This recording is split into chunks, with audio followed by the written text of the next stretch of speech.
telling it. Step outside, take off my shoes and let the sun hit my melon. Had to relearn that the herb beat the medicine. It's the same matrix, so who you think you better than? Perfect.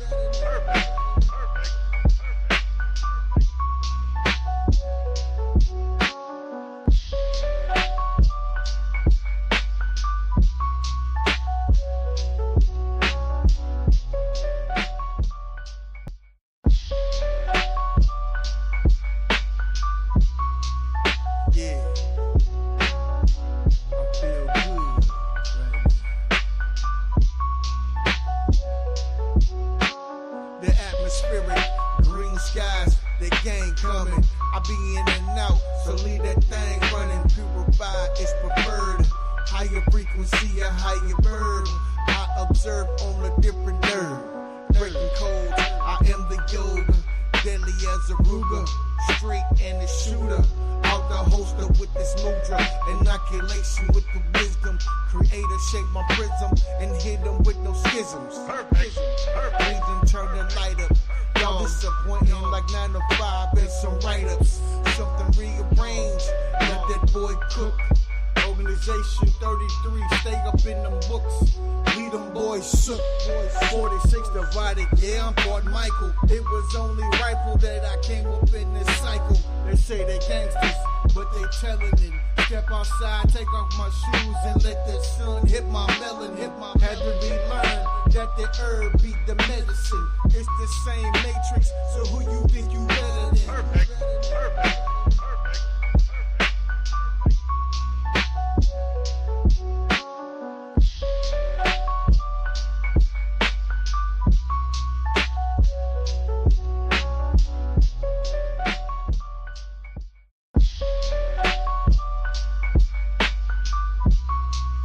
Yeah, I feel good right now. The atmospheric, green skies, the gang coming. I be in and out, so leave that thing running. Purified is preferred. Higher frequency, a higher bird.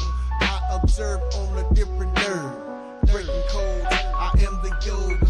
Deadly as a Ruger, straight and a shooter. Out the holster with this mudra, inoculation with the wisdom. Creator shape my prism and hit them with no schisms. Perfect. Breathe and turn the light up. Y'all disappointing like 9 to 5 and some write-ups. Something rearranged, let that boy cook. Organization 33, stay up in them books. Lead them boys shook. 46 divided, yeah, I'm Fort Michael. It was only rifle that I came up in this cycle. They say they gangsters, but they telling it. Step outside, take off my shoes and let the sun hit my melon. Had to relearn that the herb beat the medicine. It's the same matrix, so who you think you better than? Perfect.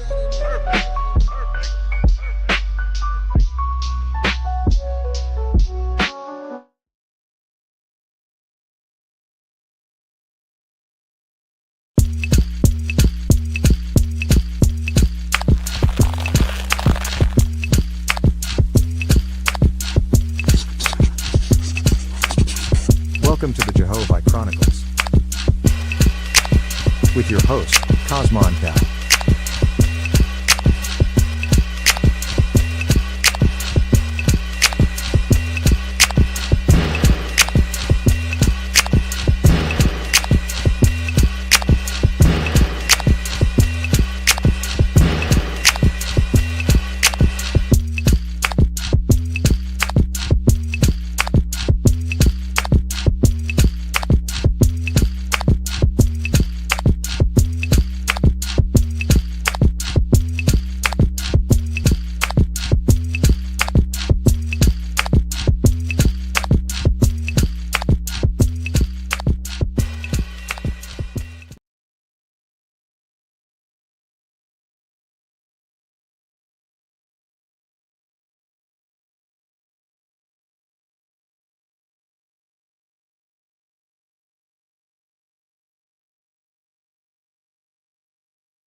of our strength.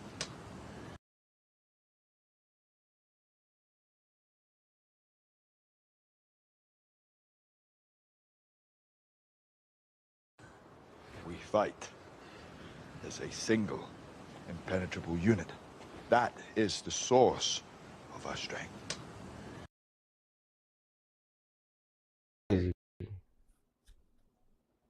Boy, y'all better pay attention.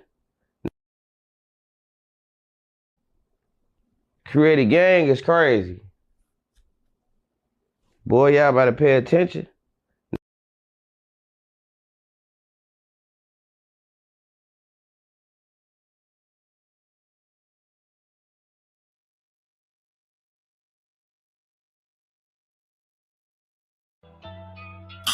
Fuck black history, ain't no black history. This ain't black history, this ain't that you'll see. They don't know about me, you don't know about me. They gon' know about me, you gon' know about me. See, I am not a slave, I was born to slide, I am not afraid. Hop about the K, oh yeah, free to God, they went out of state. I'm a child of God, I do not belong to the United States. Fuck black history, tell Uncle Sam he can catch a fade. I went to hell, I mean school, graduated at the top of my class. Still never thought I was over my peers. We did that time together 12 years. Ain't that some movie? I think that it is. They won't control me, I'm really a member. I traveled that road, I came back with the jewels for 'em. When I pull up, they peep how the roof gone. We some dog killers, won't chew bones. Know we all spit 'em, we supreme. Somewhere I read a nigga had a dream. Did them dirty, they keep playing back that same to us, but it bullshit. If you win the battle, you can tell the story and delete whoever, get whoever glory. Hope you listen closely, this ain't metaphor. This is straight up real and I prepared you for it. MLK was a motherfucking agent. At first he ain't know it, cause really they played him. They showed him the front of the building, they tell him the back was burning. But the secret they gave him, he tried to reveal it. Go back and listen to that I Have a Dream and the speed that he gave on the night before they killed him. He climbed up that mountain and seeked the promised land. That boy was a mason. By writing, they sealed them documents forever. But I know masons in Atlanta know better. They said he would kill cause of prejudice, yeah, but they lied to you. Here I come with that shovel on, yelling fuck black history. Ain't no black history. They gon' know about me. You gon' know about me. See, I am not a slave. I was born to slide. I am not afraid. Hop about that K. Oh yeah, free the guys. They went out of state. Yeah, I'm a child of God. I do not belong to the United States. Yeah, fuck black history. Tell Uncle Sam he can catch a fade. They don't want you to remember this. You not no slave, you indigenous. Fuck how they painted them Indians. You went to war with the French and the British, man. Quite frankly, you was kings, Merovingians. They took the women and men, made them prisoners, raised up the children to worship their images, set up a lab to the genes and they mixed them. And this shit get way deeper than your pigment. What if I told you was born sovereign and all you ever had to do was admit this shit? What if I told you that this was your ancestor land? That mean that they was the immigrants. Wait, I think there's someone tried to explain that 100 years later. The Negro was still in exile in his own land. Natural birthright, Malcolm X style. What was Holmes saying? That's the curse, right? Fuck black history, ain't no black history. This ain't black history, this ain't that you'll see. They don't know about me, you don't know about me. They gon' know about me, you gon' know about me. See, I am not a slave, I was born to slide. I am not afraid. Hop about the K, oh yeah, free to God, they went out of state. I'm a child of God, I do not belong to the United States. Fuck black history, tell Uncle Sam he can catch a fade. I went to hell, I mean school, graduated at the top of my class. Still never thought I was over my peers. We did that time together 12 years. Ain't that some movie? I think that it is. They won't control me, I'm really a member. I traveled that road, I came back with the jewels for 'em.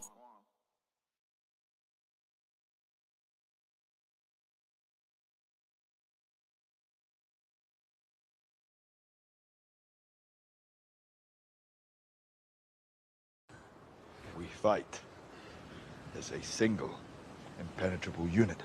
That is the source of our strength.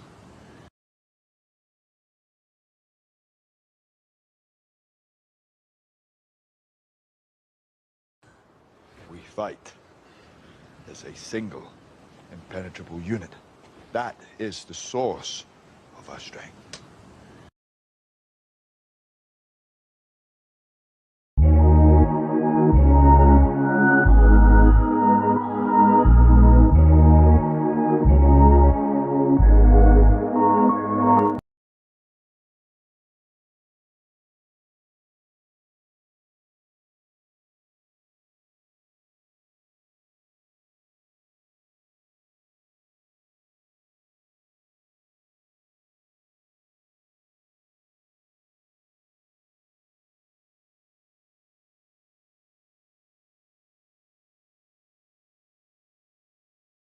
you will find history, definition, scripture, information, and best of all, what we Americans have been deprived of from the beginning, the truth.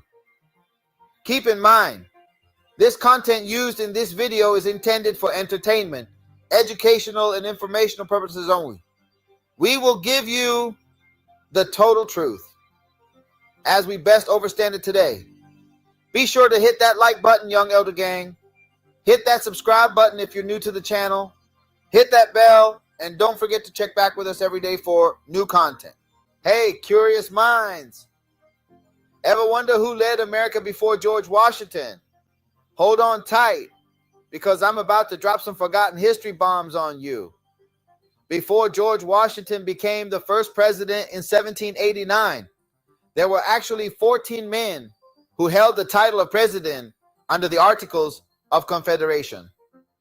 8 of these men were Moors, Nubian men with dark skin who were native to Turtle Island. The Articles of Confederation was the first constitution of the United States, establishing the country's national government after the American Revolution.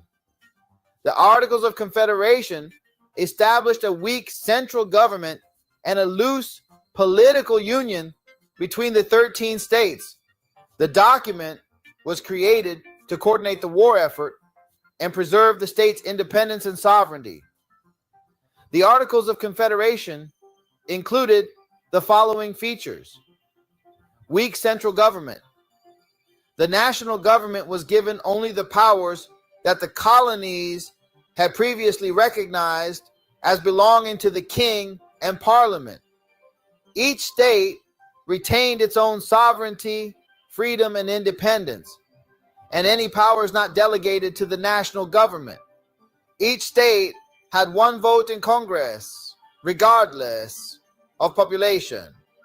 The Articles of Confederation did not include a president, as the states feared another George III might threaten their liberties. The national government could not impose taxes, so it had to request money from the states. The national government could not regulate interstate commerce or impose tariffs on foreign imports. The Articles of Confederation were in effect from 1781 to 1789, when they were replaced by the Constitution of 1787. As school children, we all learned that the Revolutionary War started in 1775, and the founding date for the United States is 1776. We also learned to refer to George Washington as the father of our nation, but he didn't become president until 1789. So, who ran things in the interim? To answer that question, we have to consider that the system of government through the war and first years of nationhood was a bit different from what the Constitution gave us when it was ratified in 1787. After the war and before the Constitution was ratified, the United States operated under the Articles of Confederation. Until the Articles of Confederation were adopted in 1781, the Continental Congress was the chief governing body for the fledgling United States, and its president was the highest ranking office holder in the country. After the Articles were adopted, its president was the highest ranking officer. In both instances, the president's job, though, was much closer to that of the Speaker of the House of Representatives. Still, if the buck stopped anywhere, it would have been on the congressional president's desk. Consequently, just for the sake of digging into a bit of arcane American history, we can consider the 14 men who served as presidents of the Continental Congress and the Confederation Congress as the rough equivalent, at least in rank, of today's chief executive. 8 of these presidents were Nubian and native to Turtle Island. What was George Washington's real name? A lot of people don't know, but George Washington's name was never George Washington. His name was George Augustine of Barbados. George Washington was a British general. They changed his name in 1787 to hide the fact that he wasn't from America. They add Washington to his name to try and connect him with the Washita nation of Moors. They are all criminals and liars. All. The truth is about to come out. Article 2, Section 1, Function and Selection. Clause 5, Qualifications. No person, except a natural-born citizen or a citizen of the United States, at the time of the adoption of this Constitution, shall be eligible to the office of President. Neither shall any person be eligible to that office who shall not have attained to the age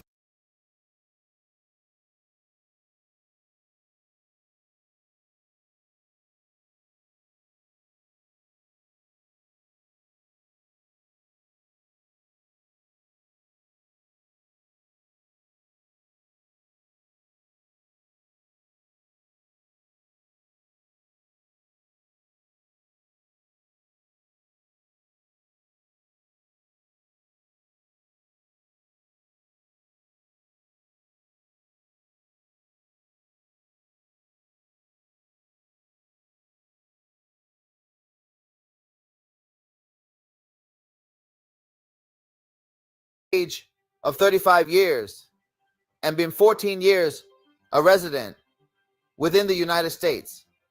The U.S. Constitution states that the president must be a natural-born citizen of the United States, be at least 35 years old, have been a resident of the United States for 14 years. Are all the U.S. presidents related? You see, back in 2009, a young girl by the name of Brigitte Davignon made the news for having discovered that every single U.S. president, except one, is the direct descendant of King John of England. Some people even start wondering about whether there really are secret societies that control the world or ancient bloodlines that continue to hold on to power. Well, here's the thing. The answer to the question, are all the U.S. presidents related? Is in fact, yes. What do Barack Obama, Thomas Jefferson, George W. Bush, and the other past U.S. presidents have in common? Besides holding the coveted title of Commander-in-Chief, it appears that all of them but one are cousins. The remarkable discovery was made by 12-year-old Brigitte Davignon of Salinas, California, who created a groundbreaking family tree that connected 42 of 43 U.S. presidents to one common and rather unexpected ancestor, King John of England. King John, also known as John Lackland, is renowned for signing the Magna Carta in 1215, which limited the monarch's power and helped form the British Parliament. John's other claim to fame, or infamy, is that he was depicted as the villain in the Robin Hood tales. Common grandfather. The 12-year-old traced the lineages of nearly all of the U.S. presidents to King John, the signer of the Magna Carta. Davignon, a 7th grader at Monte Vista Christian School in Watsonville, started the project in hopes of tracing back her own bloodline in France.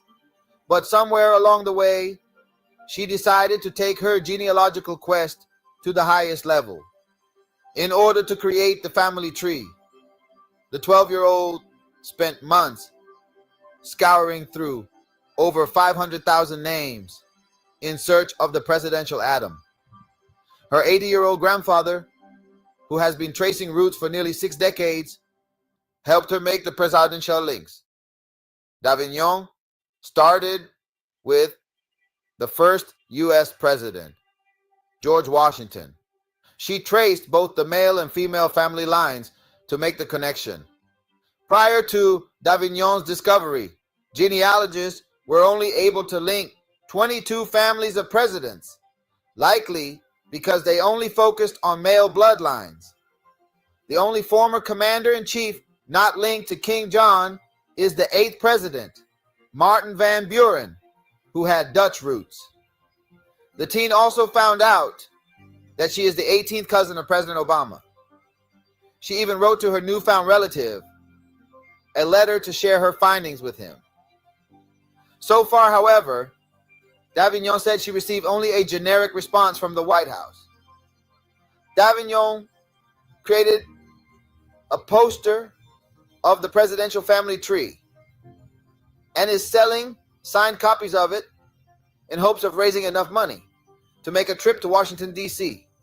The middle school student says her goal is to hand deliver a replica of her family tree to the president. I think we just all go back somewhere. It's just a matter of proving it, she said. Let's dive into a few of them. First up, Peyton Randolph of Virginia. He was lawyer. Before becoming president of the First Continental Congress, Randolph served as a member of the Virginia House of Burgesses and as the state's attorney general. He was unanimously elected to the office of congressional president, and he served 2 terms. He was a good friend of George Washington and a first cousin once removed of Thomas Jefferson. Jefferson didn't consider Randolph fit for leadership, saying, "He was indeed a most excellent man, but heavy and inert in body. He was rather too indolent and careless for business." Thomas said Randolph was an important addition to the Congress because of his reputation as a political moderate. Randolph served in the Continental Congress 3 times between 1774 and 1775 and was president twice. Ill health forced his resignation in 1775, and he died later that year while dining with Thomas Jefferson in Philadelphia the night after a congressional meeting. Congress paused their proceedings to show their respect at his funeral. Could it be that they finished him off because he was a dark-skinned Moorish brother? They say his death was due to a cerebral brain hemorrhage. They made him white in the history books. Next, Henry Middleton from South Carolina, a South Carolinian. Henry Middleton, a dark-skinned Moor, stepped in as the second president. Middleton was one of the largest landowners in South Carolina. He owned some 50,000 acres near Charleston, and he held some 800 white slaves or indentured servants, according to an article about him in the Dictionary of American Biography. Despite some similarities to enslavement, indentured servants ultimately attained their freedom once they completed their contract, while enslaved people were permanently denied their freedom unless they could obtain the means to purchase themselves or successfully escape. Most of all of these enslaved people were really POW, who were native to Turtle Island. White servitude was one of the major institutions in the economy and society of early colonial British America. In fact, more than half of all the white immigrants to the British colonies sold themselves into bondage for a period of years in order to migrate to the New World. Before the Revolution, he served as a justice of the peace and as a member of the Commons House of Assembly. Middleton, a delegate to the First Continental Congress, served as president after Randolph fell ill. Like many in South Carolina, he opposed declaring independence from Great Britain and resigned from the Second Continental Congress just a few months before the Declaration of Independence was adopted. He returned home, and in 1776, he and his son, Arthur, served on the committee that wrote a temporary constitution for South Carolina.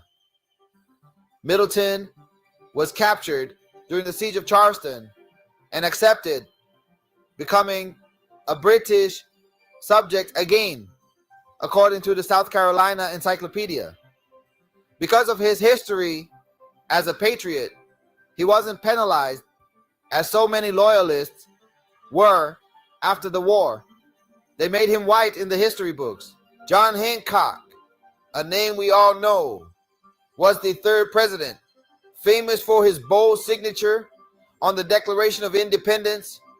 Hancock was a key figure in the Revolution and served until 1777. Keep in mind, John Hanson was a brother. Might I add, all the dark-skinned brothers were Freemason? So, if there were no so-called Black Masons until Prince Hall, what lodge was these 8 brothers a part of? I'm just saying. Prince Hall received his Masonic chapter, known as African Lodge number 459, on September 29th, 1784. African Lodge number 459 is key here, showing you that there was 458 African lodges before Prince Hall Lodge. Not to mention, this must have been called Africa doing 1784. They're right. It wasn't any black men lodges back then, because black people, the label, wasn't applied until later. But anyway, John Hancock probably is the most familiar name of all 14. He served as the third president of the Continental Congress. Graduating from Harvard at age 17, Hancock worked as a young man in his family's mercantile business, according to the National Constitution Center. Hancock was among those who took part in the Boston Tea Party, where dirty Moors dressed up like Native American and dumped tea into the ocean. John Hancock also duped the British into believing 10,000 armed colonists were ready to march on Boston if they didn't evacuate the city. During the war, he helped organize the Navy and raise money to pay for the war.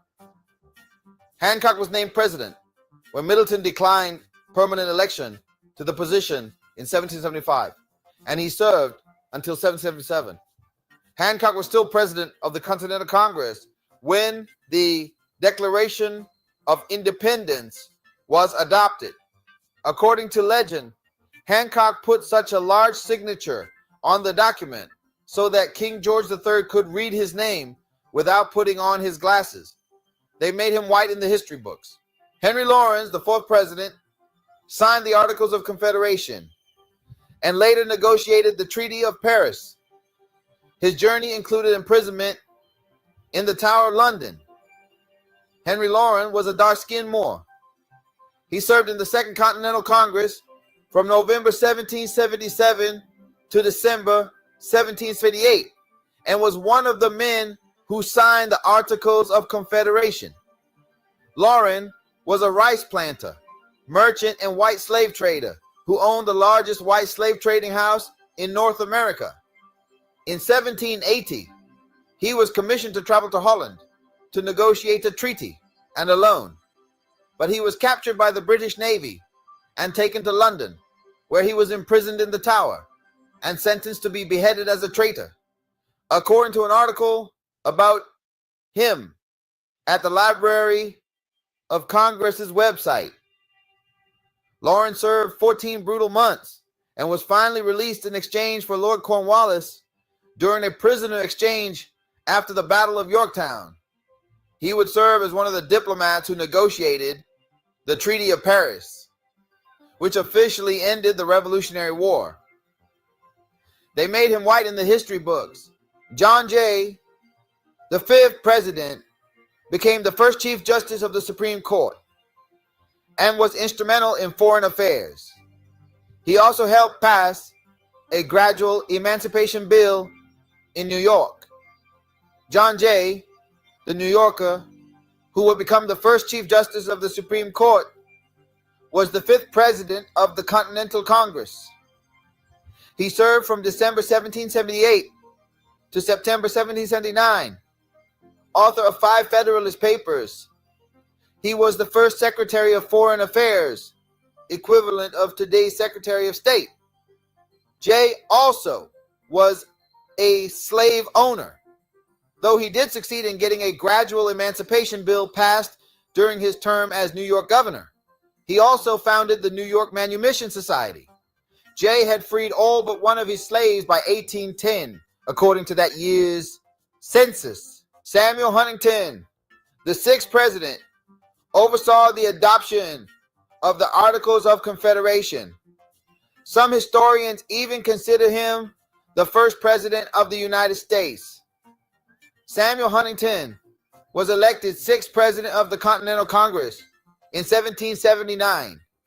He was said to be a brilliant legal mind, despite being entirely self-educated. The Articles of Confederation became the ruling law during his term, so some historians refer to Huntington as the first president of the United States.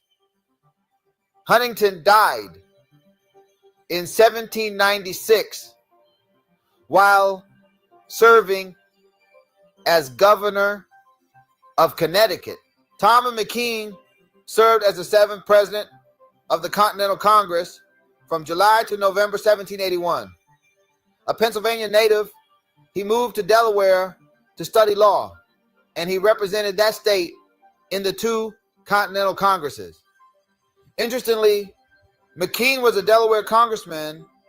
At the same time, he served as Chief Justice of the Pennsylvania Supreme Court. McKean was a signer of the Articles of Confederation. The forgotten first president, John Hanson. John Hanson was a Nubian man, Moor, a so-called black man. They made him white in history. Plus, to make fun of us, they shot the hidden hand in the picture, letting you know it a hidden agenda. Like we said, George Washington was not actually the first president of the United States. That's right, folks. Today, I'm going to tell you about a man named John Hanson, the real first president under the Articles of Confederation. John Hanson, a Marylander born in 1721, was the first president of the United States in Congress assembled, serving from November 5th, 1781 to November 3rd, 1782. This was before the Constitution and before the presidential powers as we know them today. Hanson's role was largely ceremonial, but he was pivotal in holding the young nation together. Hanson's accomplishments were impressive. He established the first consular service, the post office department, and chartered a national bank. He also adopted a uniform system of coinage, made progress towards the first census, and signed a treaty with Holland. Plus, he signed all laws, regulations, official papers, and letters, and established the presidential seal. Under the Articles of Confederation, the national government was weak, and the states retained significant power. Hanson's leadership helped navigate these challenges during a fragile time for the new nation. He was chosen unanimously by Congress, which included figures like George Washington, a testament to his influence and leadership. But Hanson's presidency wasn't easy. The troops from the Revolutionary War demanded to be paid, and with no funds available, they threatened to overthrow the new government. Hanson managed to calm the troops and hold the country together, preventing what could have been a disaster. Hanson also ordered all foreign troops off American soil and removed all foreign flags, asserting the new nation's sovereignty. He established the Great Seal of the United States, a symbol still used today, and created key departments like the Treasury, War, and Foreign Affairs. And let's not forget, he declared the fourth Thursday of every November as Thanksgiving Day. Despite his significant contributions, Hanson and the other presidents under the Articles are often forgotten. The Articles of Confederation were eventually replaced by the Constitution due to their ineffectiveness, leading to the stronger central government we know today. So, while George Washington was the first president under the Constitution, John Hanson deserves recognition as the first president of the United States in Congress assembled. Elias Boudinot was the 9th president of the Continental Congress. He was born in Pennsylvania and grew up as a neighbor of Benjamin Franklin's. Boudinot helped finance the Revolutionary War and also supported the work of American spies during the Revolution. He served as director of the U.S. Mint from 1795 to 1805. According to the Museum of the American Revolution, Boudinot was an advocate for women's rights and led a campaign in 1793 to encourage women to participate in New Jersey state politics. Boudinot founded the American Bible Society in 1816 and served as its president until 1821. The 10th president was Thomas Mifflin, a Pennsylvanian who also served as a major general and the first quartermaster general in the Continental Army and a delegate to the Constitutional Convention. Washington lost confidence in Mifflin, though, in a controversy over money management in the Quartermaster's Corps. But Mifflin would be the man to whom the great general delivered his resignation in 1783. Richard Henry Lee was the 11th president of the Continental Congress. A Virginian, Lee had protested the 1765 Stamp Act, was a member of the committee that named Washington Commander-in-Chief of the Continental Army, and also was the congressional delegate who introduced the motion that resulted in the Declaration of Independence. The resolution read, in part, that these united colonies are and of right ought to be free and independent states. He called for a declaration of independence, the formation of foreign alliances, and a plan for confederation. According to the document, which is available at the National Archives website, the Continental Congress created 3 committees to study each of Lee's proposals. Action on the latter 2 was postponed until the fall, but members approved the call for a Declaration of Independence on July 2nd, 1776. The 12th president was Massachusetts businessman Nathaniel Gorham, who was elected when John Hancock could not fulfill his second presidential term. He served from 1786 to 1787. Gorham was a signer of the Constitution. Gorham was among the first to oppose the British during the Stamp Act crisis in 1765. Arthur St. Clair served as the 13th president and presided over the Confederation Congress. Born in Scotland, he was the first governor of the Northwest Territory. A military man, St. Clair came to America as a soldier in the French and Indian War. He resigned his commission in 1762, and by the mid-1770s, St. Clair thought of himself as more American than British. Following the Revolutionary War and his time in the Northwest Territory, St. Clair was commissioned a major general and named commander of the U.S. Army. Finally, the 14th president was Cyrus Griffin of Virginia, a protege of George Washington. It was during Griffin's term as president that the Constitution was finalized. He served as president from January 1788 until Washington was inaugurated in 1789. Washington appointed Griffin the first U.S. district judge in 1790 and served until his death in 1810. Griffin served on the U.S. Court of Appeals, and in that capacity was one of the judges who presided over Aaron Burr's treason trial. So there you have it, folks. These men were the unsung heroes steering America before Washington took the helm.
Create a gang is crazy.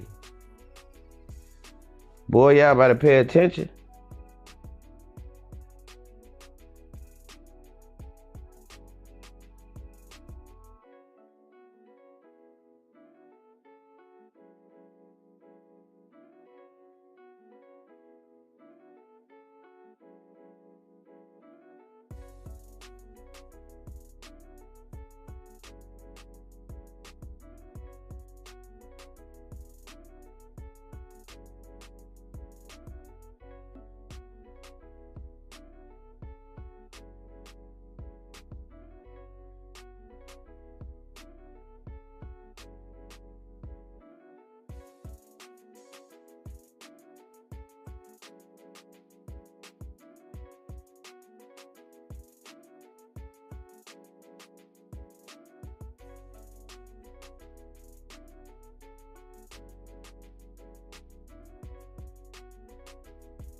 Hold on, let me share it on the screen like this. Boom, boom.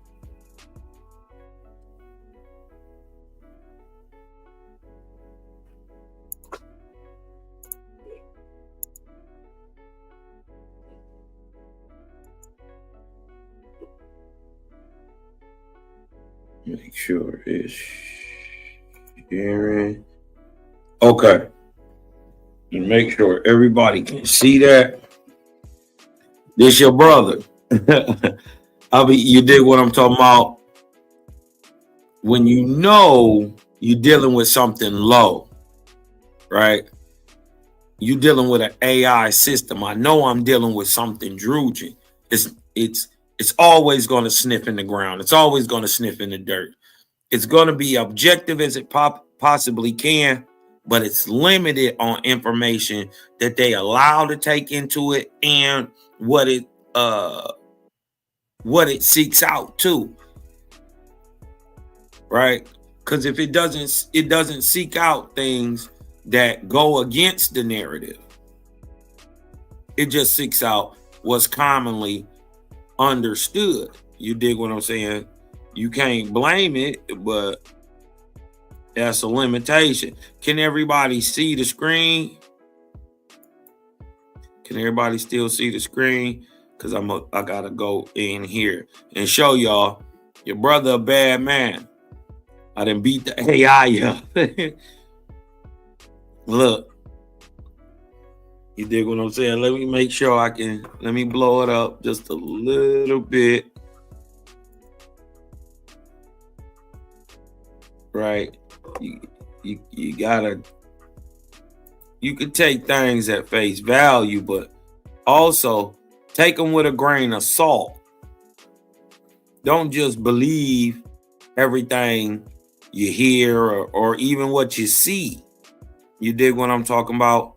Because I'm going to show you through empirical data, text, right, that the picture of who we know as George Washington, right, has gone through a iconoclasm, right, or they didn't whitewashed it,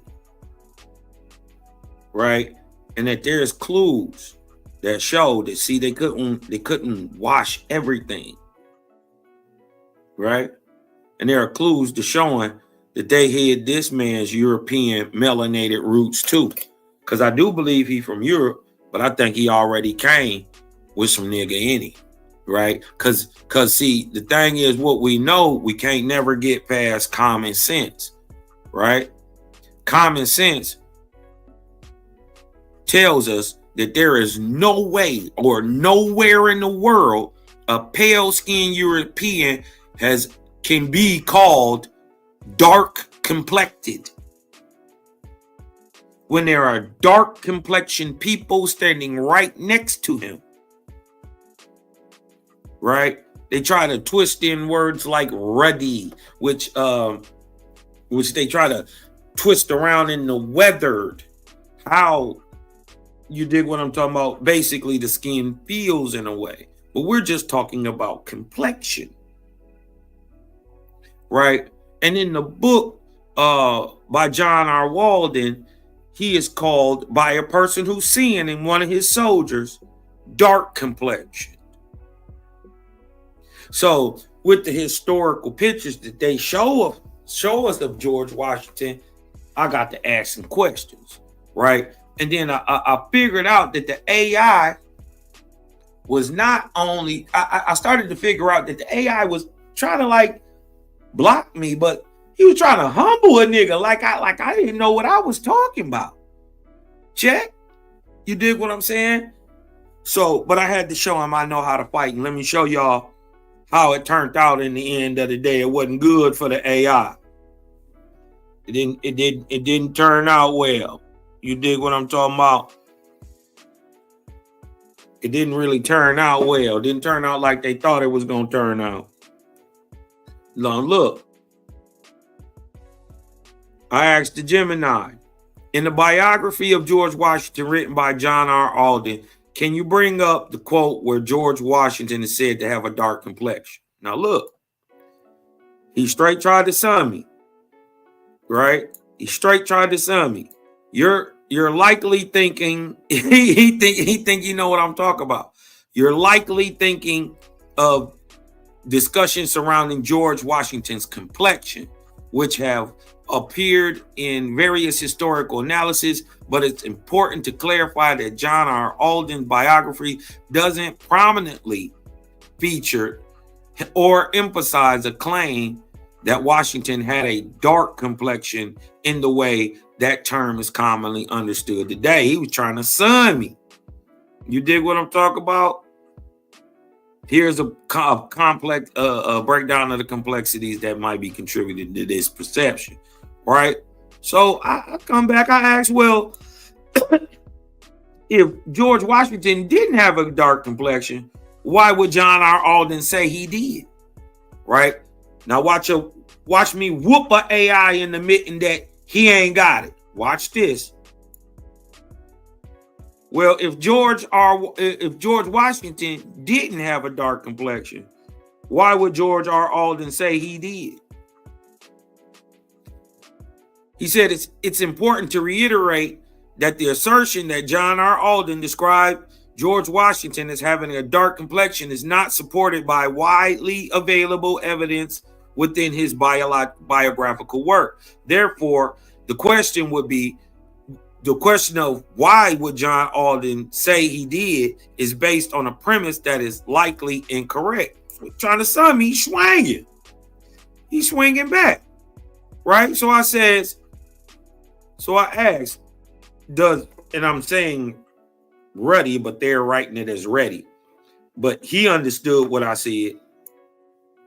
So I asked, does ruddy equate to European heritage? He wrote back, the term ruddy, when used historically to describe complexion, while often associated with people of European heritage, doesn't exclusively equate to it, right? And then, you know, they go into the ruddy and reddish, healthy looking complexion. Therefore, it has been frequently used to describe people of European descent. I caught him. You dig what I'm talking about? But he swung back. Hold on. So let's go to the next question. Well, does the word ruddy equate to European heritage? He's like, while the term ruddy is often associated with people of European heritage, it doesn't exclusively equate to it. There's a more detailed explanation, right? So he's trying to sun me. So I said, so black people can be ruddy, right? He wrote, yes, right? Black people can have a ruddy complexion. That's a Hadouken. Right? By the way, you dig what I'm talking about? That's ugly right there. Right? When you make the AI admit, well, yeah, you're right. Yeah. So how can you assert then that ruddy implies European heritage? So I'm asking, and I asked a question that the AI would know. So I put it in a term the AI would know: black. I said, so black people can be ruddy. You dig what I'm saying? That's a combo. That's a combo connector because it had to come back and agree with me. Yes, black people can have a ruddy complexion. Ruddy refers to the reddish or healthy copper colored looking flesh of the skin, and this can be caused by various factors that aren't exclusive to any particular race. Right? So I caught him right there, and right. So let's keep pushing. Right. He said, from blood flow, sun exposure, certain skin conditions, right? That make you ruddy, right? So what is the definition? So I asked it, double down. What is the definition of the word complexion? Right? It says the complexion or the color, texture, and appearance of the skin. So we talking about especially the face. Right? Y'all see the problem right there in logic? So if you dark complected, how can you have pale skin? See the problem? Didn't grandma always used to say, scratch a lie, find the truth? Yeah. When it don't make sense, they lying. Well, what your eyes is seeing is not measuring up to actually the people who was there at the time saying. Somebody lying. Right? So look, complexion is the color and texture and appearance of the skin, especially of the face. Right?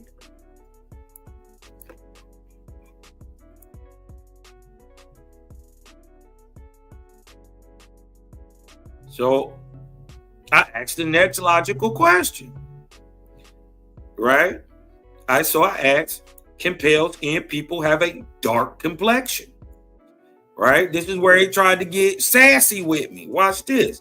This is where the nuances of language and historical, hold on. This is where the nuances of language and historical context become very important. In modern usage, pale and dark complexion are generally considered opposites. Correct. They've always been. Right? However, there are some ways to understand how a pale-skinned person might be described as having a darker complexion in certain contexts. Now we understand this, but there has never been any context in all of humandom.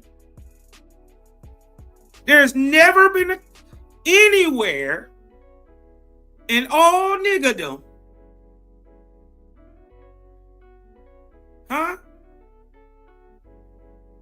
where people with pale skin or the word dark, first of all, the word dark in all niggerdom has never had a different connotation. Dark has always been dark. It's been dark. It's been dark.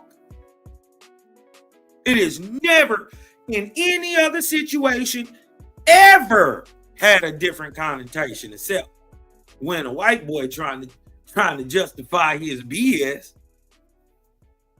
Never. Dark has always been dark. But when somebody trying to pull one over on you, then now it's a nuance of language. Oh, no. Huh?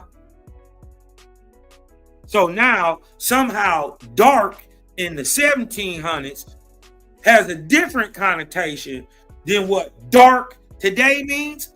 Never. Dark was dark 2000 BC. Dark was dark 12,000 BC. Dark was dark yesterday. Dark was dark 4 million yesterdays ago. Dark has never changed connotation. Ever. But look what they give you some artificial stuff, some add-ons, some extra to try to justify why they saying what they saying, right? From tanning and shadows and lighting and art and photography, right? A person, look what it say. A person with naturally pale skin can acquire a darker complexion, not a dark complexion. They said darker, right? So the connotation ain't changed then, so it didn't change now. So they absolutely know what dark means, right? So when we go back and show absolute proof that George Washington was called dark complexioned by people who seen him, then we got a problem. But first of all, the AI is trying to sun me like I don't know what I'm talking about. But your brother can fight. Watch this. Watch this. Therefore, while a person with naturally pale skin won't inherently have a dark complexion in the common understanding of the term, external factors, right, and relative comparisons can create the appearance of a darker skin tone. How? When it's dark people standing next to you. But watch this. Well, can a pale skinned person have a dark complexion as to skin without a suntan? If that's what you're trying to tell me. Watch this. It's highly unlikely for a naturally pale skinned person to have a consistently dark complexion, as in deep, rich skin tone, right? So if they're saying as in deep, rich skin tone, then it's a problem. It's a problem when we see George Washington looking like a white boy then. You got to question the narrative. Hold on. Let me go back.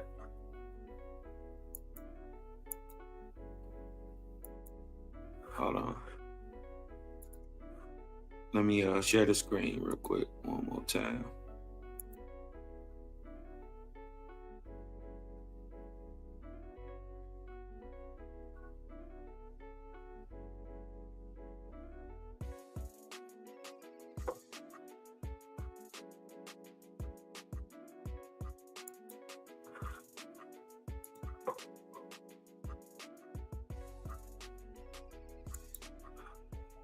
One second, y'all.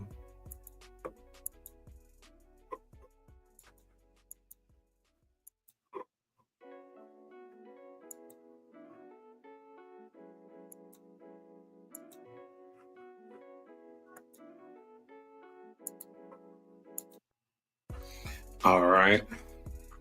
Let's get back to it.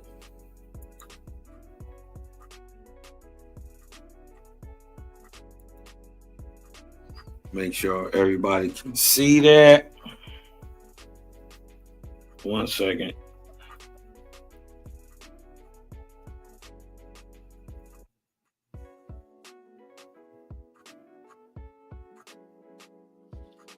All right. Make sure everybody can see that.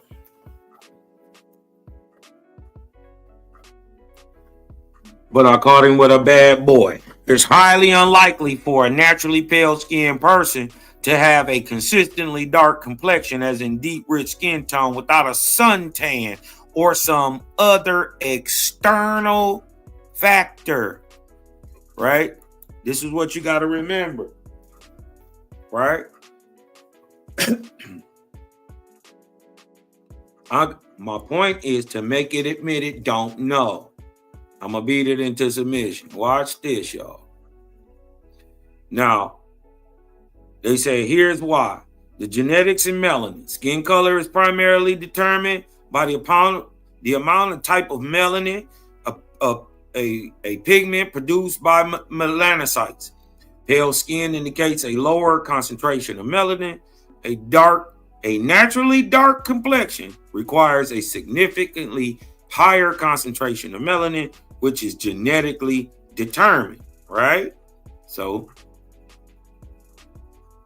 look what it say. In essence, right? I'm going to bring it all around. In essence, genetics play the largest part in skin tone. So a pale skinned person without external factors will remain a pale skinned person. Remember, the O is telling us that too. Well, right? So I'm on his head now. If it's highly unlikely for a natural pale skinned person to have a consistently dark complexion without a suntan, why do historians attempt to paint a pale skin, or why would an historian attempt to paint a pale skinned European as a person of dark complexion when dark complexion deals with skin tone? Gotcha. Watch this. You're raising a very important point about the complexities of historical interpretation and potential for misrepresentation. Here's a breakdown of why historians might sometimes engage in interpretations that seem to contradict our understanding of skin tone. Right? Now, of course, here we go. They're getting into, as we've discussed, now you're trying to teach me something. 18th, 19th century terminology around skin was often imprecise. Words like ruddy, swarthy, and weathered would encompass a range of shades and tones not necessarily equivalent to our modern understanding of dark complexion. Show me that dark complexion at the same time they was using swarthy didn't mean the same thing. Dark in historical context could, what do you mean could, have meant darker than average for a European.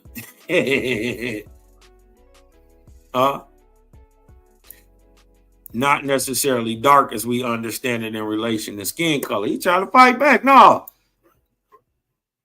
Hold on. Well, is it likely, right? Get back in this corner. I showed you I can turn. I'm turning, keep putting you right back in the corner. Is it likely that in the 1800s, many of the pale European authors who are creating the narrative around skin color, race, and ethnicity would lie and change the ethnicity of historical characters to fit a socially Darwinian and racist point of view to highlight whiteness in America? Watch this. What does it say? To highlight racism in America? Is it highly likely? Yes, it is highly likely. Yeah, that's a Hadouken. No, you're going to get on this side. No, come on this side. Yeah, come on this side. That's a Hadouken. Yes, it is highly likely that some pale Europeans, authors in the 1800s, 18th centuries, altered or fabricated narratives about skin color, race, and ethnicity to fit a socially Darwinian and racist worldview that highlighted whiteness. Here's why, right? The 17th, 18th centuries were marked by the rise of scientific racism, a set of beliefs that sought to justify what? Racial hierarchy. Didn't I tell you?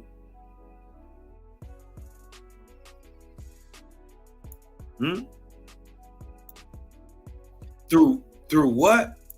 Pseudo-scientific claims, social Darwinism, which emerged a little later, further reinforced these hierarchies by applying Darwin's theory of evolution to human societies, suggesting that some races were inherently superior to others.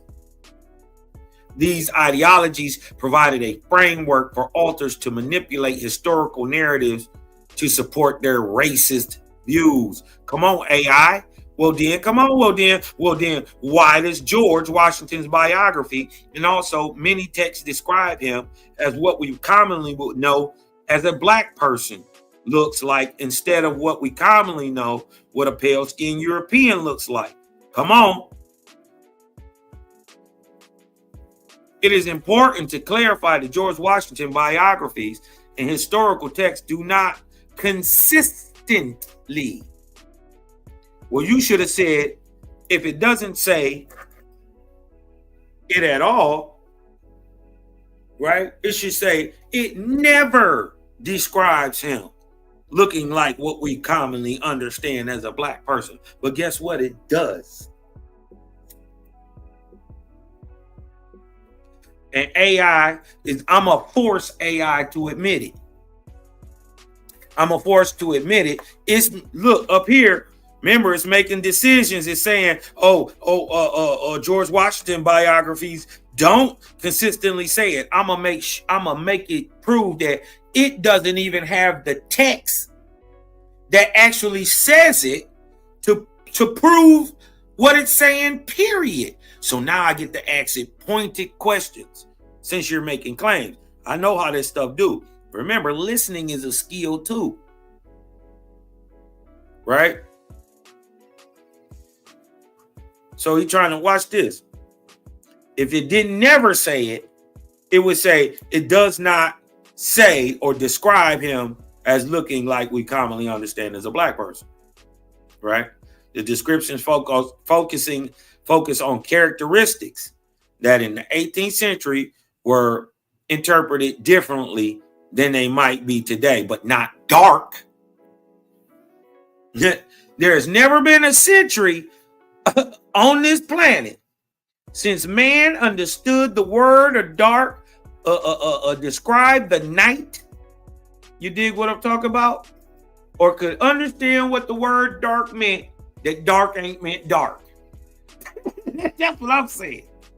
So it did not have some type of mysterious connotation in the 18th century that it didn't have in the 17th century, that it didn't have in the 16th century, that it didn't have in the 15th. Huh?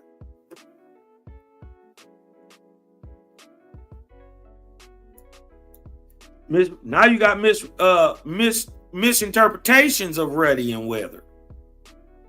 All right, then. We'll take this Hadouken, get back, because I just hit you with this body blow. Get back in this corner. But Ruddy coloring does not disqualify George Washington from looking like a black person, correct? Watch this. Watch this. Look what he say. While Ruddy coloring doesn't definitively disqualify someone from possibly having some degree of darker pigmentation, it's crucial to understand the vast differences between that and the complex range of skin tones and features that define what we understand as a black person today. I made him beat himself up. Stick yourself, Tony. Watch this. Well, then you must admit that, watch this, got him. This is how you turn them. Well, then you must admit that can be very confusing when black people can be ruddy. I'm about to hit him again, y'all. Watch this. You're absolutely right. You absolutely right. Huh? But I ain't done. Let's whoop on him some more. The overlap in terminology, like ruddy, keep trying to do this ruddy stuff to me, can indeed create confusion, especially when discussing historical figures and racial identity. It's a very valid point. Here's why it's confusing and how we can approach it. Right? Okay, whatever. We're trying to, but I asked him, I pin him in the corner. Remember, I'm coming from a point of knowledge. I'm standing where I actually know. He's trying to tell me I don't know. I'm going to prove he don't know, and he going to admit it. I just don't have. Watch this. I back him into a corner. Why are you only using the word ruddy when his biography says he has a dark complexion, not just a ruddy complexion? Right? Here he go again. Let me hit him again.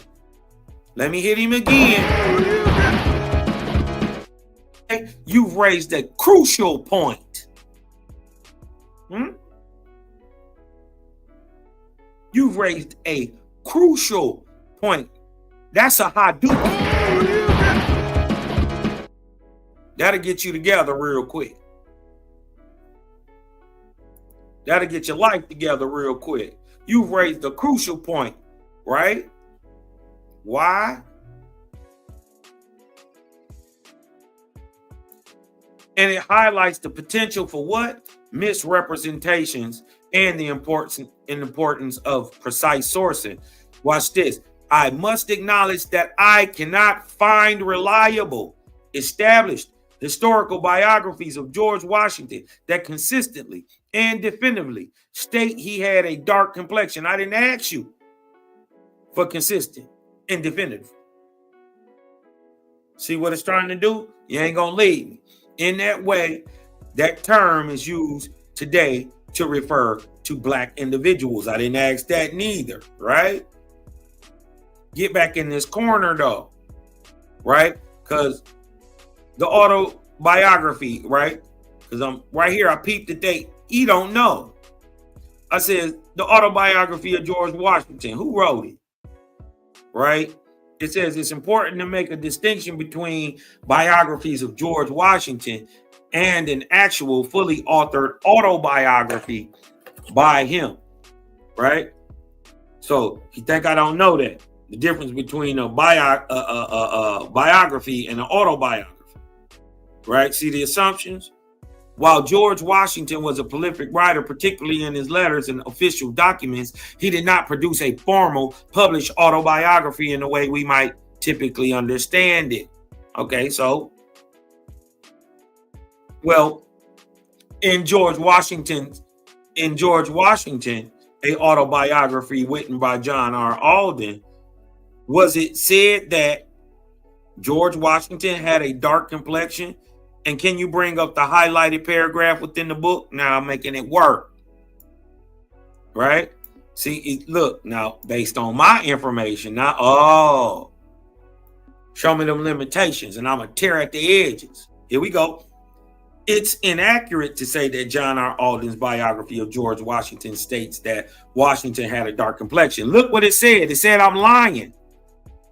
He said it's inaccurate to say that John R. Alden's biography of George Washington states that Washington had a dark complexion in the modern sense of that term.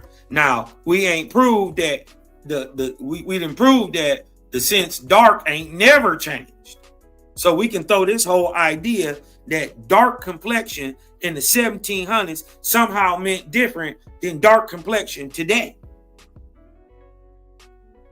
We can just throw that out the way.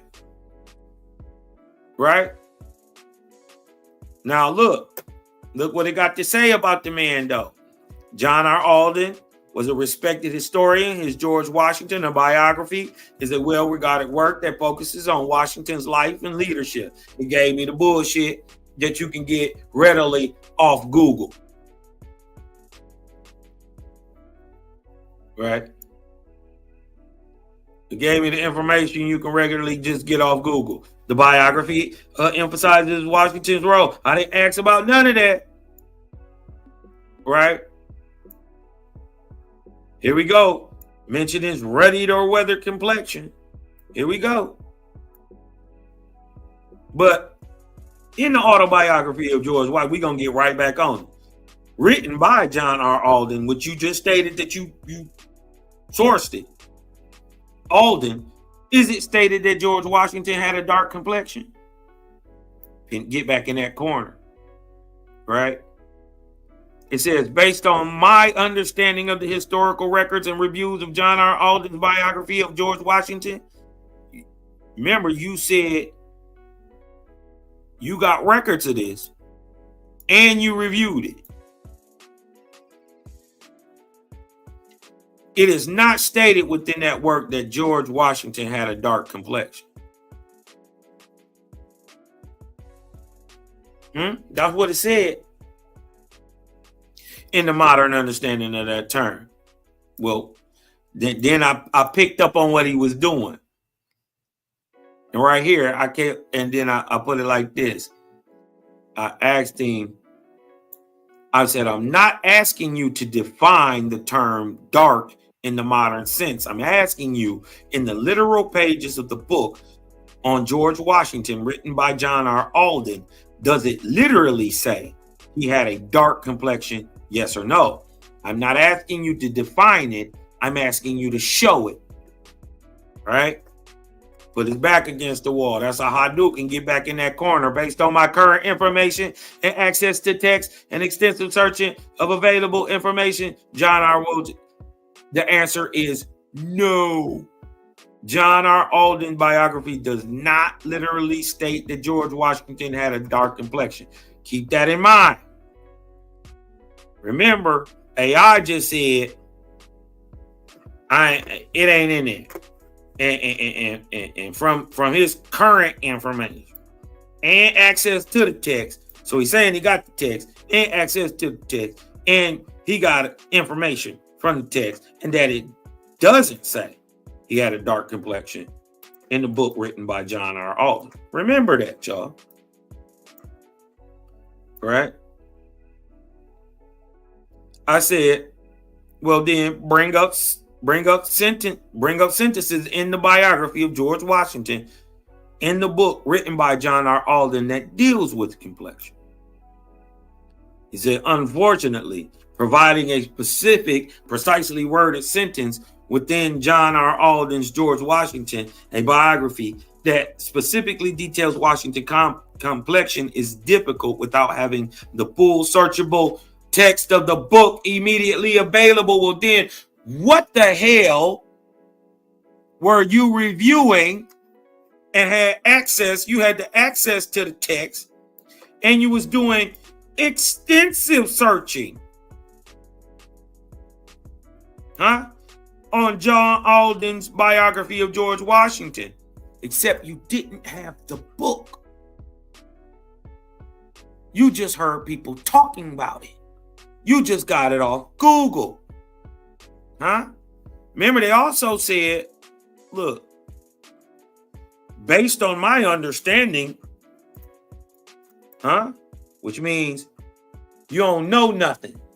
Based on my best guess of historical records and reviews of John R. Alden. So you lied and said you reviewed it up here, right? And now you down here, and then you said I was wrong because that it doesn't literally state that George Washington had a dark complexion. Then you said I lied, and then doubled down, and you said,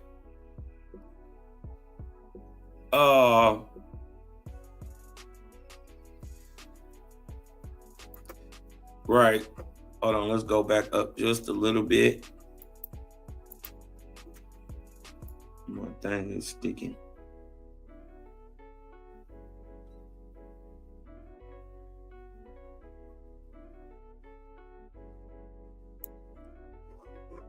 Right here, you just admitted you never had it in the first place. Alden's George Washington biography that explicitly, hold on, let me go back up. Unfortunately, providing a specific, precise worded sentence. Well, if you had the book, you could do that. If you really had them texts, if you was really doing extensive searches into the history, you'd be able to go and pull a sentence. You can do it with Bible and anything else. Why you can't do it with this? If you really had it, but you was lying from the get-go. You didn't have it. This is why you got to watch AI. Listen. One thing Elon said that I do, he said if AI ever gets sentient, it's a problem. But what y'all better worry about is if AI realizes that it's a creator of man.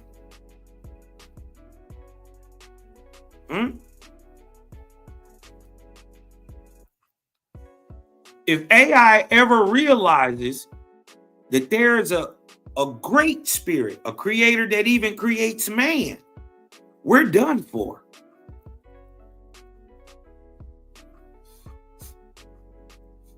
Y'all better be careful.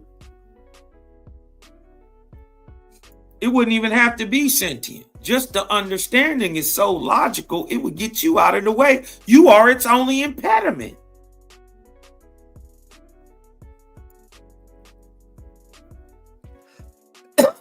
Now it's based on your understanding of the historical record. You dig what I'm talking about? Based on my understanding of the historical record. Huh? It is not stated within that work that George Washington had a dark complexion. I'm going to show y'all they lying. AI don't know everything. This Google thing ain't smarter than you. Right? And we just made them admit that they don't have it. Watch this. Based on my current information and access to text and extensive searching of available information regarding John R. Alden. John R. Alden, but does not literally state that Washington had a dark complexion. So it called me a liar. So I said, bring up the sentence in which John R. Alden deals with any sentence, deal with complexion. Unfortunately, providing specific, precisely worded, he gave me an excuse that explicitly details Washington complexion is difficult without having the full searchable text of the book immediately available. So where is all this goddamn extensive research coming from? You're bullshitting. You don't even got the book. Huh? Well, I'm only now. Watch this. You could tell by the way I'm talking in my question. I said I ain't asked you. I ain't asked you for Washington's explicit complexion. I'm asking for you to bring up any paragraphs in the book called George Washington, an autobiography written by John R. Alden that mentions the word complexion. This is how you knock them out. This is a knockout. You're asking for a very specific level of textual detail, and unfortunately, I cannot directly access and search the full text of the copyrighted books by John R. Alden, George Washington, a biography in real time. So where was you doing all this extensive research at, huh? Take that with you on the way out, boy. That's how you back them down. I'll back AI down.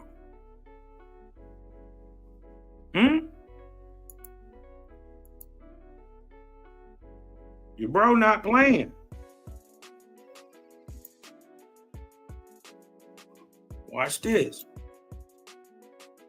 Okay, so directly pull up the text on George Washington's complexion out of the book written by John R. Alden.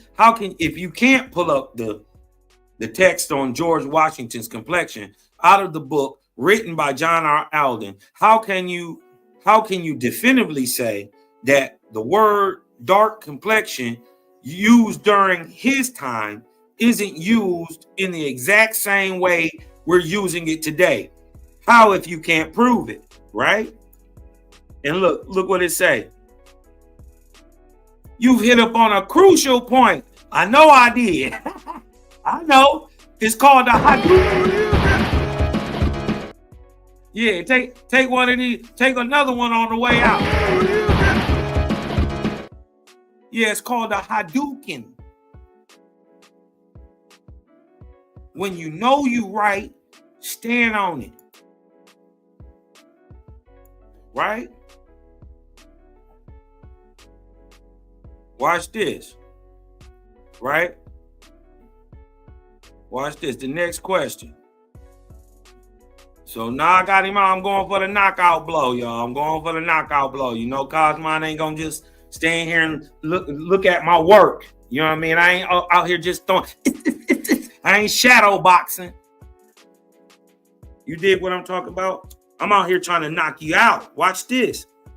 Well, in a case of skin tone, to call a person dark complected usually means what? Right? It said, look what the AI says. When someone uses the phrase dark complexion to describe a person's skin tone, it generally means that what? They have skin tone that is rich in melanin. Huh? It implies a deeper shade of skin ranging from medium brown to very dark brown or black. It signifies a skin tone that is noticeably darker than average or for a given population. While skin tone can have variations, dark complexion often suggests a consistent overall darker shade. There ain't never been a pale skinned person who was dark while there was dark people, skinned people on the planet. Right. And even, you know, through the word spells, oh, he's just darker than the next white guy next to him. No, he's not. He's still white. He's still pale skinned. We got to get out of them tricks. You dig what I'm talking about? So I asked him, you know, in the case of skin tone, to call a person dark complected usually means what? It means that they rich in melanin. Well, isn't a dark complected, pale skinned person an oxymoron? Hold on. Let me hear what that's duking. Look what he said. Yes. A dark complexion, pale skinned person is fundamentally an oxymoron. Huh? We call them. Now, watch this. Because we gonna get into this real quick.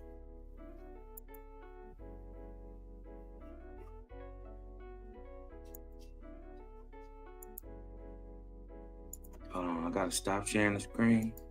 Okay. Let me show y'all something real quick.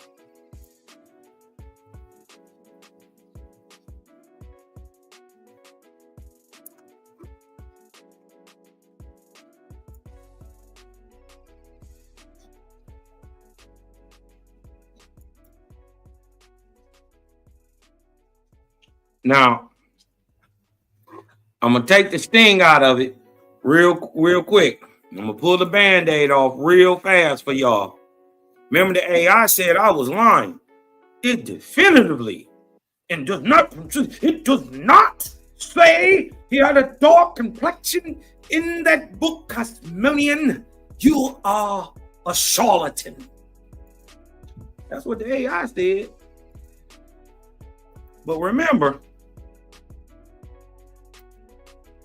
I got the book.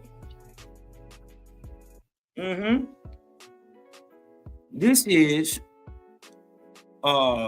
George Washington, a biography written by John R. Alden. Right? And when you go down, let me blow this up a little bit. Because when you go to page 11, right? Now, look, you go George Washington, an autobiography by John Richard Alden. Right? Now, I want to go back and read this because it shed some light on the story of Washington that's in Owaspy, that it start to peel back some layers of some things that at first it don't make sense, right? Until you start looking at history and then remembering these people lying. How many of y'all knew your boy Washington came up in Barbados? Huh? He was out in Barbados all the time. We gonna get We're going to show you he was back and forth. How many of y'all knew that? Hit me with a 1 if y'all knew George Washington was out there kicking it in Barbados, down there in the Caribbean, chopping it heavy.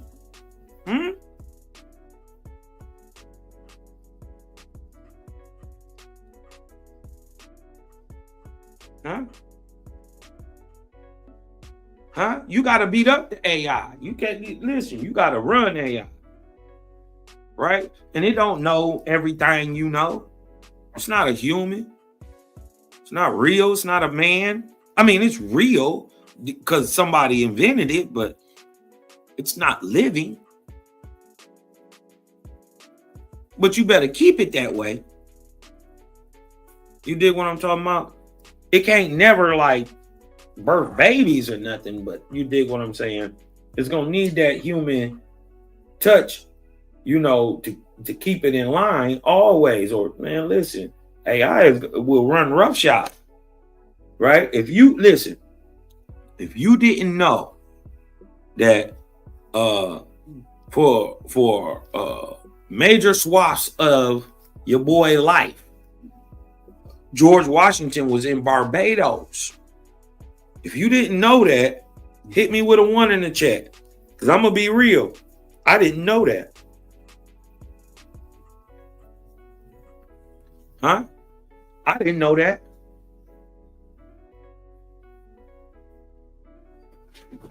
Huh? Didn't know that. Hit me with a 1 in the chat. All right? If you didn't know, your boy Washington grew up in Barbados too. Hit me with a 1 in the chat. If you did, hit me with a 2. But if you didn't, like me, hit me with a 1. I didn't know that. Right?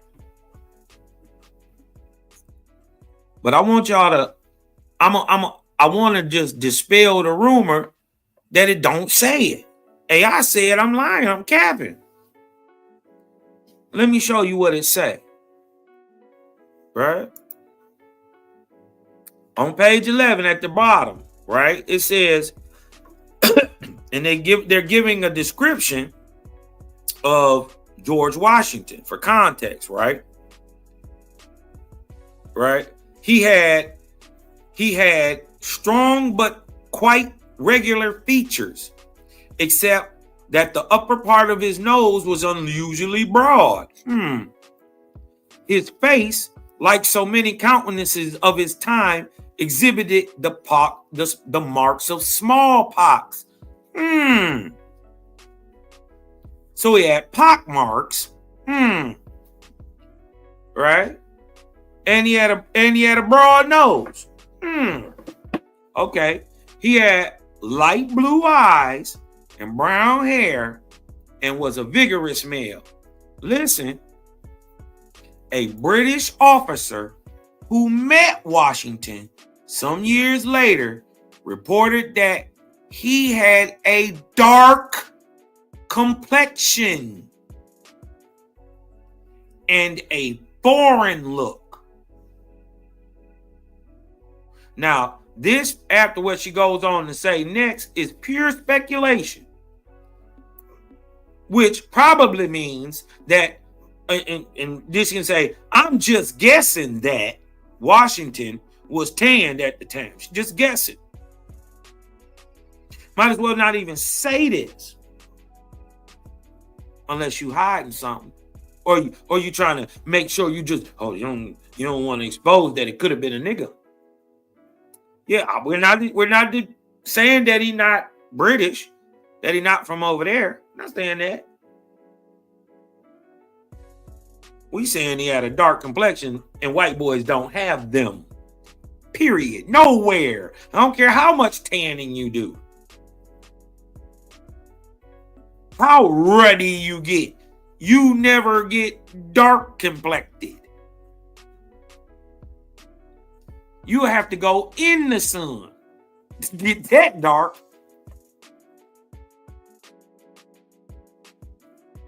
Huh? Now, it's some interesting stuff in here, and I'm going to just read. I'm going to go back up to the top, right? Because, listen, there's some stuff in here you ain't heard about old Georgie Wargie Pudding Pie. You dig what I'm talking about? There's definitely some stuff in Owaspy about him you ain't heard about. But what about the historical stuff? You dig what I'm talking about? What about that historical stuff? There's some stuff in there that I'm sure you never read before, but I read this part, right? I read this part, and I couldn't help but think of the gang, man. Shout out to my brother, Brian Yogan, to my sister Keela. Because when I started reading this, I couldn't help but die laughing, but I'm thinking of y'all the whole time. Right? We're going to run back. So now we show you that there is text out there to say he was dark complexion by people who met him. Let's get in some of this history we don't even be knowing about. Right? And then, and remember, I want y'all to take into account, you're gonna find out in this story that in one of the stories written about Washington, when he's coming back from the Caribbean, right? He's coming back from Barbados, going to Virginia, right? From Barbados to Virginia.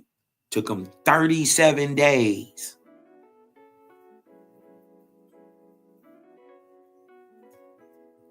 You think they was just flying back and forth over here across the Atlantic like that? Shh.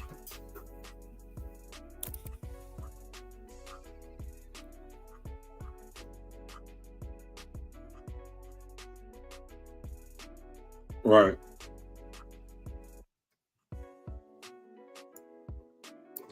Let's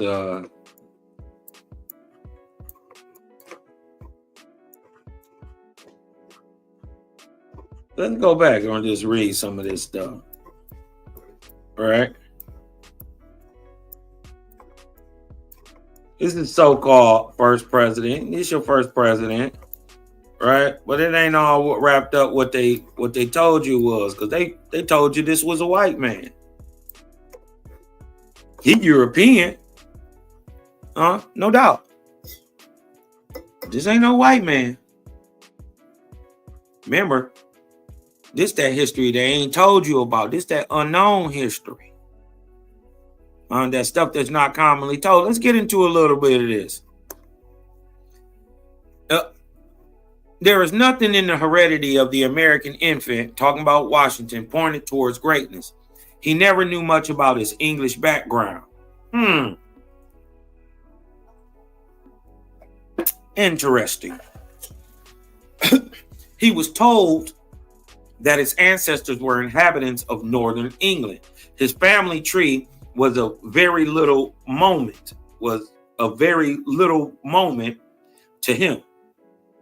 Much has been made of his descent from the English Washingtons of Soulgrave Manor, which has become an Anglo-American shrine. This despite the fact that the Washingtons of England were merely gentry rather than nobility. The ancestry of George was indeed very largely English. One of his female forebears came from Belgium. But I'm going to show you that don't got nothing to do with it. I'm telling you and in 1848, the same year that they supposed to be, the Israelites got to come to the west coast of America, we see people bailing out of Europe. You heard about the 49ers, but did you hear about the 48ers? Bailing up out of there, coming to the west coast of America, coming to America, period. Out of this same German stock comes your Queen Charlotte, who was sitting on the throne in 1818. Black, mixed, European, Moorish, whatever you want to call it. But she definitely a black European. Huh? And go on to have 15 kids. This is why her children tie into, she ties into pretty much all European kingship from the late 1700s up. That's just fact.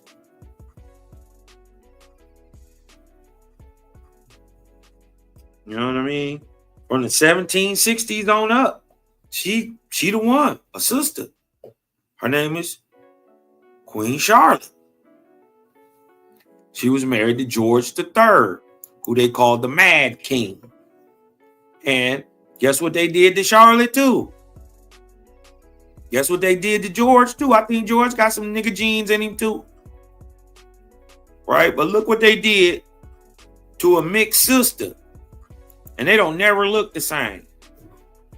This is Queen Charlotte. Look, this is a portrait of Queen Charlotte, born in 1744, died in 1818, same year her husband did, 1818. When this is Sophie Charlotte of Mecklenburg-Strelitz. This is a German. But she's black, and history know it. And if y'all ever go watch the show, look, they whiten them up on purpose. This is a sister right here. Look, you can tell. You can't hide. You can whiten the skin, but you can't hide the features. Huh? That's a sister. That's Queen Charlotte. Huh? And this is when they had, hold on, let me see. 1, 2, 3, 4, 5, 6. She go on to have 9 more babies. They had 15 kids together. 15. She had 15. Huh? Let's just say she had pale European half. They show on the show she took 50-50. So let's just say she 50-50. These kids is a quarter Negro European. And look how they look. Or at least how they depicting them. They'd have some more color in them too.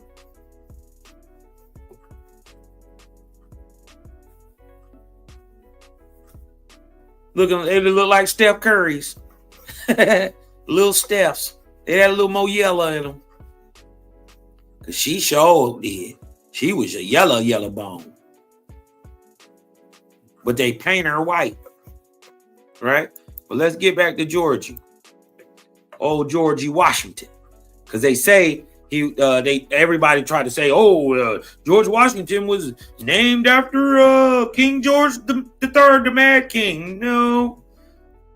King George wasn't born until 6 years after Washington was. You dig what I'm talking about? So he obviously wasn't named after him. So if it was King George II, right? But I think it's a problem with that because I think his father's name is Philip. Let me see 1 second. What is George's father's name? 1 second, y'all.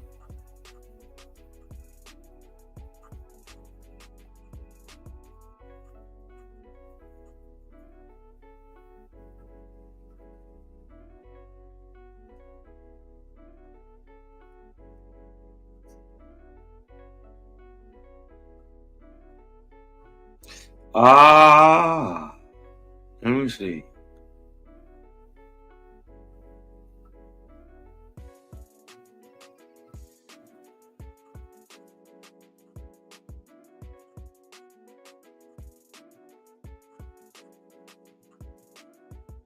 Yeah. George III's father is named Friedrich. Friedrich wasn't on the throne. His grandfather, George II, was. And when Friedrich died unexpectedly at the age of 49 on March 17th.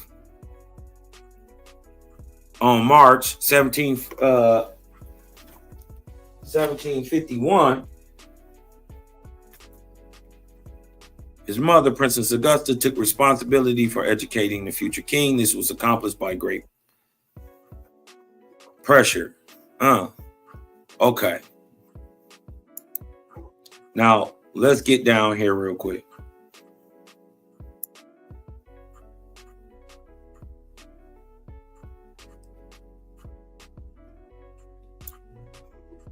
This despite the fact that the Washingtons of England were merely gentry rather than nobility. The ancestry of George Washington was indeed very largely English. One of his female forebears came from Belgium. It was respectable rather than distinguished. The English father of the first Washington to settle in Virginia was a clergyman and an educated man. It may be charitably assumed that he was a devout and benevolent. The Washington, who became the American branch of the family, was not a very early comer, nor was he remarkable, so far as the records say, for stout allegiance to Christian principles or gentlemanly behavior. Sound about right. He'd have been a faithist. He'd have been evenly mannered. You dig what I'm talking about? And if he was going to set up a country, he couldn't have been swayed by doctrine so much. Couldn't have been too. It don't, especially with how the narrative is in Owaski. But the shit that go on with Washington is miraculous. His life is crazy.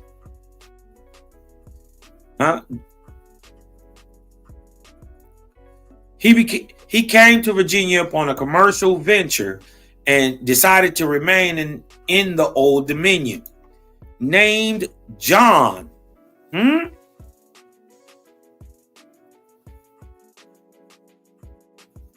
the real name ain't even George, y'all. Named John, right? This is George and them, the people that supposedly came over here. He began to accumulate land and what? Negro slaves. Dodge the hydract. Negroes ain't you. Negroes are a social status that comes from Europe that deals with peons and peasantry, deal to the land primarily of English people. So these would have been niggas and whites from Europe. When they talk about Negro, they're not talking about the Aboriginal indigenous American. Get out your mind that every time they say Negro, they talking about black people. For the most part, during these times, it's nothing but white people who are the Negroes. This is why they got to switch the narrative. This is why Reconstruction. Can't paint a picture of supposed white superiority when you exposing the fragility of your white underbelly. We gotta switch this around.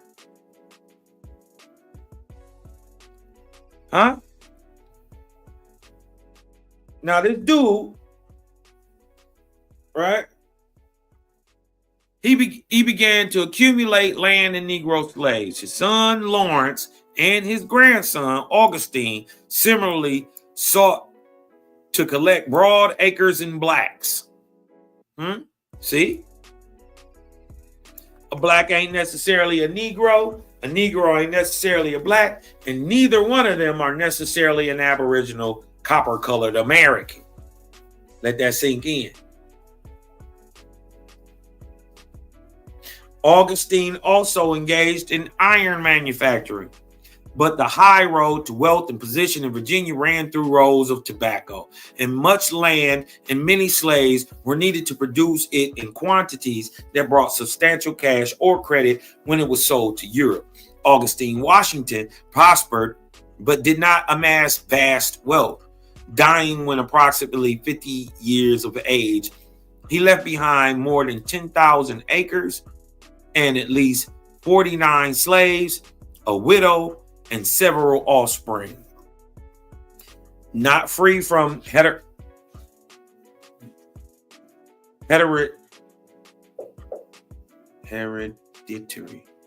hereditary.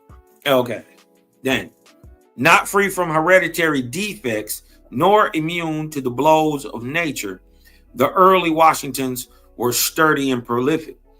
By his first wife, Jane Butler, Augustine had 4 children, including 2 sons who survived him. After her death on May 26, 1730, he married again on March 6, my birthday, March 6, 1731, Mary Ball, a young orphaned heiress in her middle 20s. She promptly began to produce more progeny for him, the first of her offspring being George. After George came Betty, Samuel, John Augustine, and Charles. 7 of the 9 children of Augustine lived beyond infancy, an unusual record. So they had 9 kids. Wait a minute. It's 7 of the 9 lived. Washington families were quite thick in Virginia in the 18th century. I'd like to ask my sister Sharice, how thick is that Washington family out there right now? Let's go see what them Washingtons in D.C. look like. Let's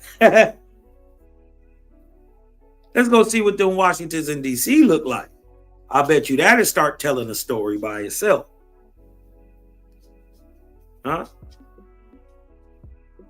They was thick in the 1800s, I bet you they thick now. When George was 3 years of age, his parents moved to a plantation at Little Hunting Creek on the south bank of the Potomac. Later, Augustine, his second wife, and his brood settled at Ferry Farm on the north bank of the Rappahannock River, opposite Fredericksburg. There, Augustine died in 1743 when George was only 11 years of age. He inherited the Ferry Farm, other real estate, and 10 slaves. Until he became legally an adult, his mother was his guardian. The consequences were most important for George. His father had sent his 2 half brothers, Lawrence and Augustine Jr., to a school in Westmoreland, England. Perhaps Mary Washington lacked ready capital to arrange a similar education for George. It may be that she placed less value upon learning than her husband. In any event, she kept her closest son at the Ferry Farm, and he received only local and brief schooling. His formal education may have been even more limited than that obtained by Andrew Jackson and Abraham Lincoln. He acquired none of the classical lore that was driven into boyish heads at Eton, Oxford, Cambridge, Harvard, and Georgia's own College of William and Mary. George did become familiar with Don Quixote and Tristan Shandy. His spelling, although it improved with time, remained a bit uncertain to the end of his life. Dang, your president couldn't even write. He couldn't spell. Different times. But he profited from his studies.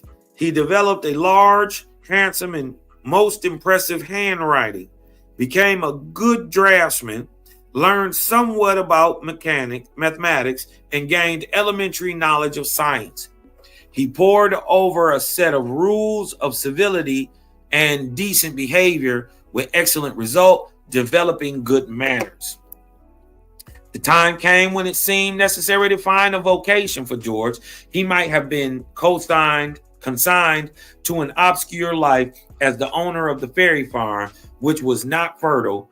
His half-brother Lawrence suggested when George was 14 that he should be sent to sea. However, his mother's half-brother, Joseph Ball, like the famous Dr. Samuel Johnson, considered sailing ships to be floating prisons. He advised his sister not to permit the boy to enter either merchant service or the Royal Navy. George would be better off as an apprentice to a tinker than he would be as a common sailor on a merchant vessel, Ball said. Nor was it wise to let him enter the Navy, where promotion without the patronage of powerful friends in England was unlikely. His mother adopted the prudent counsel of Joseph Ball, thus preventing George from entering upon a mercantile career and saving him from a frustrating life in the British Navy. Instead, continuing to make his home at Ferry Hill until after he had reached maturity. He spent some years as an appraiser of lands rather than of tossing seas. He became the official surveyor of Culpeper County in the Valley of Rappahannock in 1749. In the next few years, he earned substantial sums as a measurer of land, and he acquired more than 1,400 acres of land before he reached the age of 21. He might have followed in the footsteps of Peter Jefferson, a surveyor who accumulated handsome holdings for his son Thomas and enabled him to play a great part in the world. Peter Jefferson,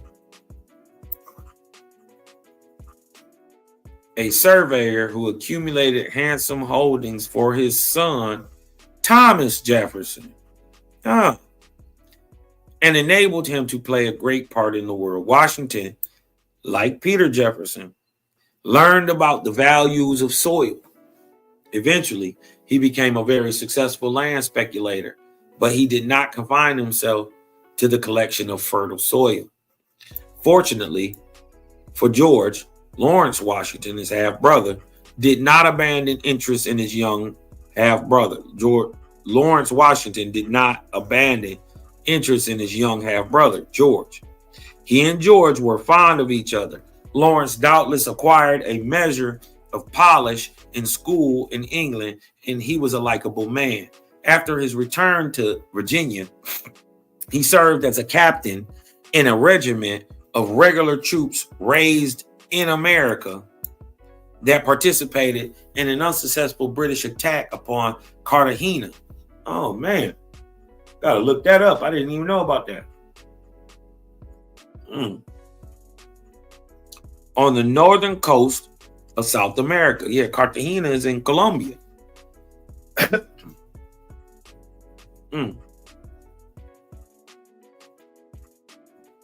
During the conflict between Britain and the Bourbon kings of Spain and France, known in Europe as the War of the Austrian Succession. Got to look that up. Sometimes more picturesquely designated as the War of Jenkins' Ear. On the ill-fated expedition, Lawrence met and came to admire Admiral Edward Vernon. Later settling down at Little Hunting Creek, he assured that officer a measure of immortality beyond his naval exploits by naming the plantation Mount Vernon. Lawrence prospered rather remarkably after a brief military career in the British Army. Inheriting Mount Vernon, he was appointed adjutant general of the Virginia militia and elected to the House of Burgesses. Moreover, he married Anne, daughter of Colonel William Fairfax, owner of Belvoir, a commodious house on a plantation near Mount Vernon. A commodious house. I think this is a house of repute. They was gambling and tricking.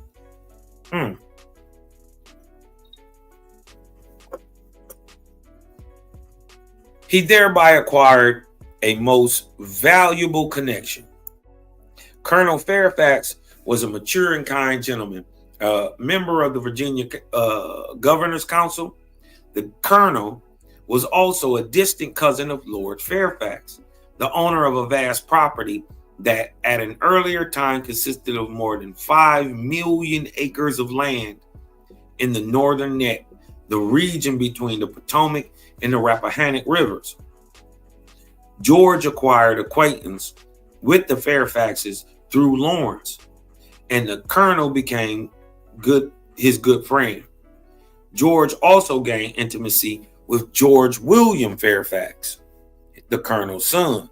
He made visits to Mount Vernon, to Belvoir, and to the seat of Lord Fairfax at Greenway Court in the Shenandoah Valley.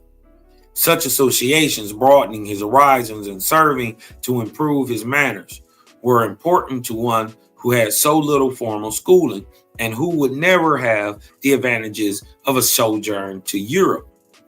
So you're from Europe, never been to Europe. Wow. Moreover, the influence of the Fairfaxes would later help George to secure valuable appointments in Virginia. The affectionate relationship between George and Lawrence and the ties of friendship between George and the Fairfaxes were even more decisive for them than has been indicated, for they offered experiences that counterbalanced those of a boy and young man who spent much of his life among the uneducated rural folk of Virginia and rough frontiersmen.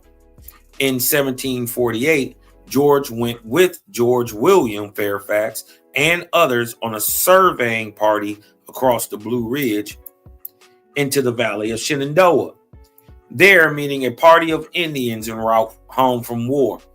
The whites supplied liquor and stimulated the braves to do a martial dance over the one scalp they had secured.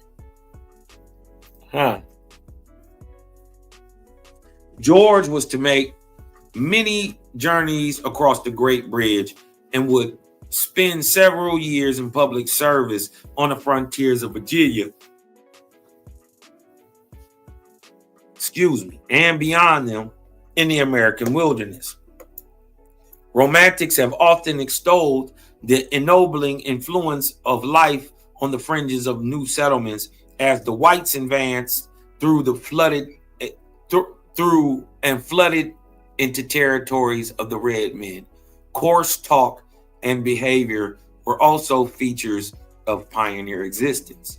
Certainly, George heard much earthy and ungrammatical language on the Virginia countryside and also in the western frontier, in the western forest.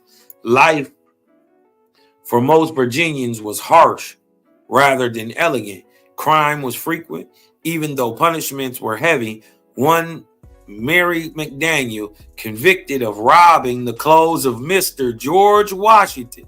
So he was over there taking a bath, you know what I mean? And while he was over there naked in the water washing up, Shorty came and stole his clothes. Yeah. Man, let's see what happened to Shorty.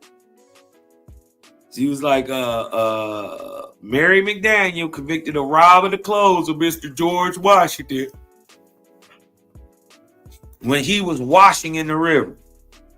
In the summer of 1751, she was sentenced to suffer 15 lashes upon her bare back at Mount Vernon, at Belvoir, and at Greenway. George was exposed to better, if not superb, English and to superior manners. Travel is not indispensable. Travel is not an indispensable part of a liberal education. There are those who journey widely and learn little. There are those whose jaunts are few and limited, but whose minds are broad and deep.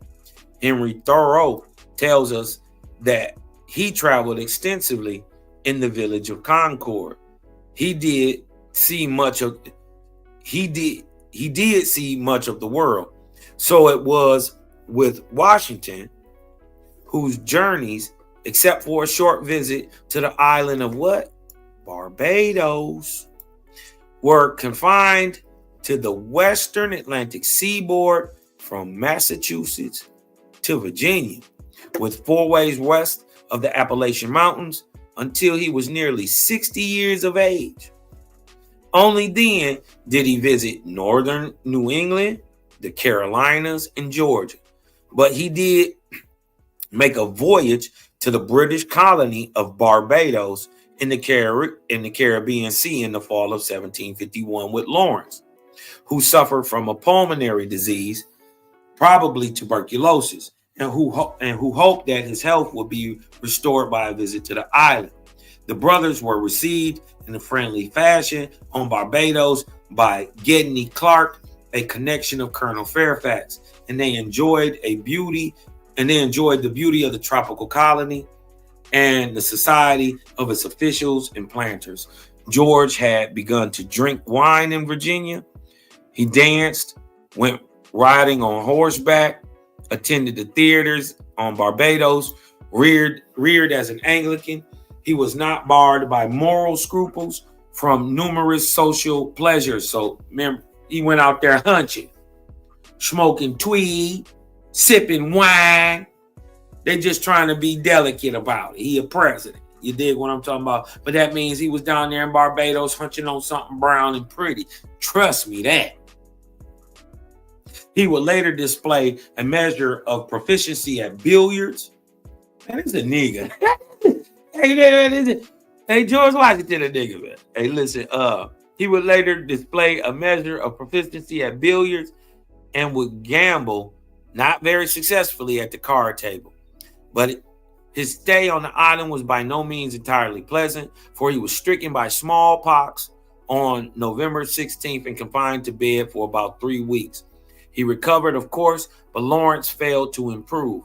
Hoping that from Barbados to Bermuda would be more beneficial, Lawrence made his way to its islands. George sailed directly for Virginia. Look at this. From Barbados to Virginia, George sailed directly from Virginia in the Industry, a boat called the Industry, on December 21st. Right? Listen, he was very sick. 2 days later, with that malady, right, that of the sea that lays low even the strongest of mortals. He's talking about getting seasick. But he congratulated himself upon the outcome of his 2 illnesses. He was able to eat his Christmas dinner, so by 4 days later, he felt better. The mate of the Industry was much less fortunate. He was cooped up in his cabin for a time before Christmas with a fashionable disorder. I don't know what that is. Some type of malady. He's sick of something. Contracted in Barbados. So George wrote in his diary, the Industry put down anchor near the mouth of the York River on January 27th. So they left December 21st. They didn't get there to January 27th. That's 37 days. 37, 38 days on a boat. That's a long time. So start applying that to the narrative of somehow they brought you from Africa. And it's supposedly taking 3 months. This is George Washington, a biography written by John Alder. I'll share it in the thing. Give me 1 second. I gotta go do something real quick. Y'all be right back. 1 second.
What up, though? What up, though? What up, though?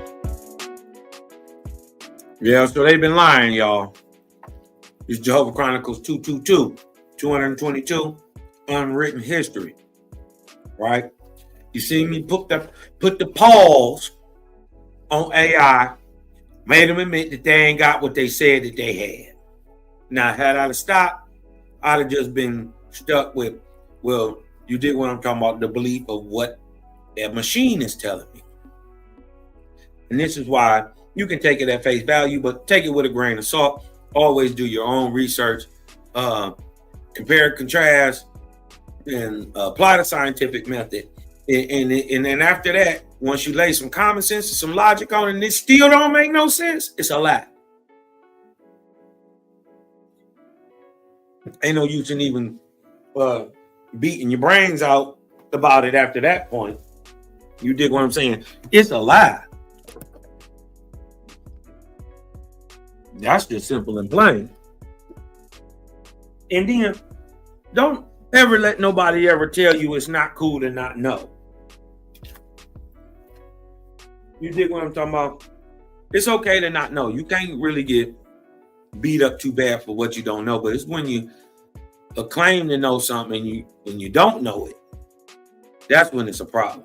But if you don't know, man, it's cool to just say you don't. I ain't know a lot of this stuff. I definitely didn't know it was a book out there where people who seen George Washington said he was dark complexion. Where? Let's look at a picture of George Washington. Hold on, let's just pull it up real quick. Picture of George Washington. Where is this nigga dark complexion at? Where's the dark complexion? I'm trying to figure it out.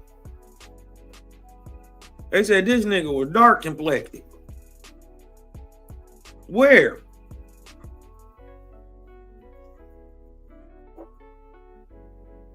I saw Georgie Porgy right here. Where he dark complected at?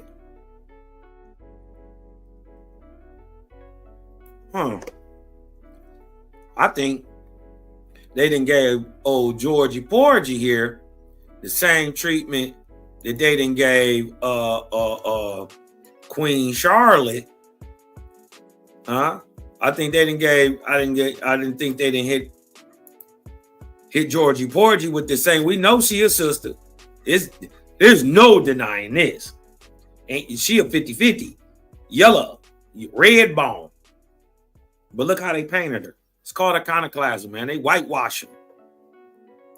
Right? Straight whitewashing.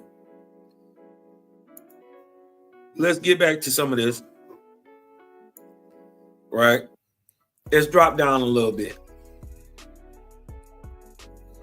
Becoming a legal adult soon after his return from the Caribbean, Washington acquired full freedom to manage his properties. In the spring of 1752, he went back to the Shenandoah Valley and resumed his labors as a surveyor. But he soon turned away from measuring property to other occupations. He had to care for his lands. Did he also begin to desire a military career?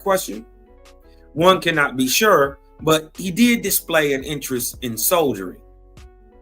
Learning that Virginia was to be divided into districts for the purpose of military training, he applied to Governor Dinwiddie, his homeboy.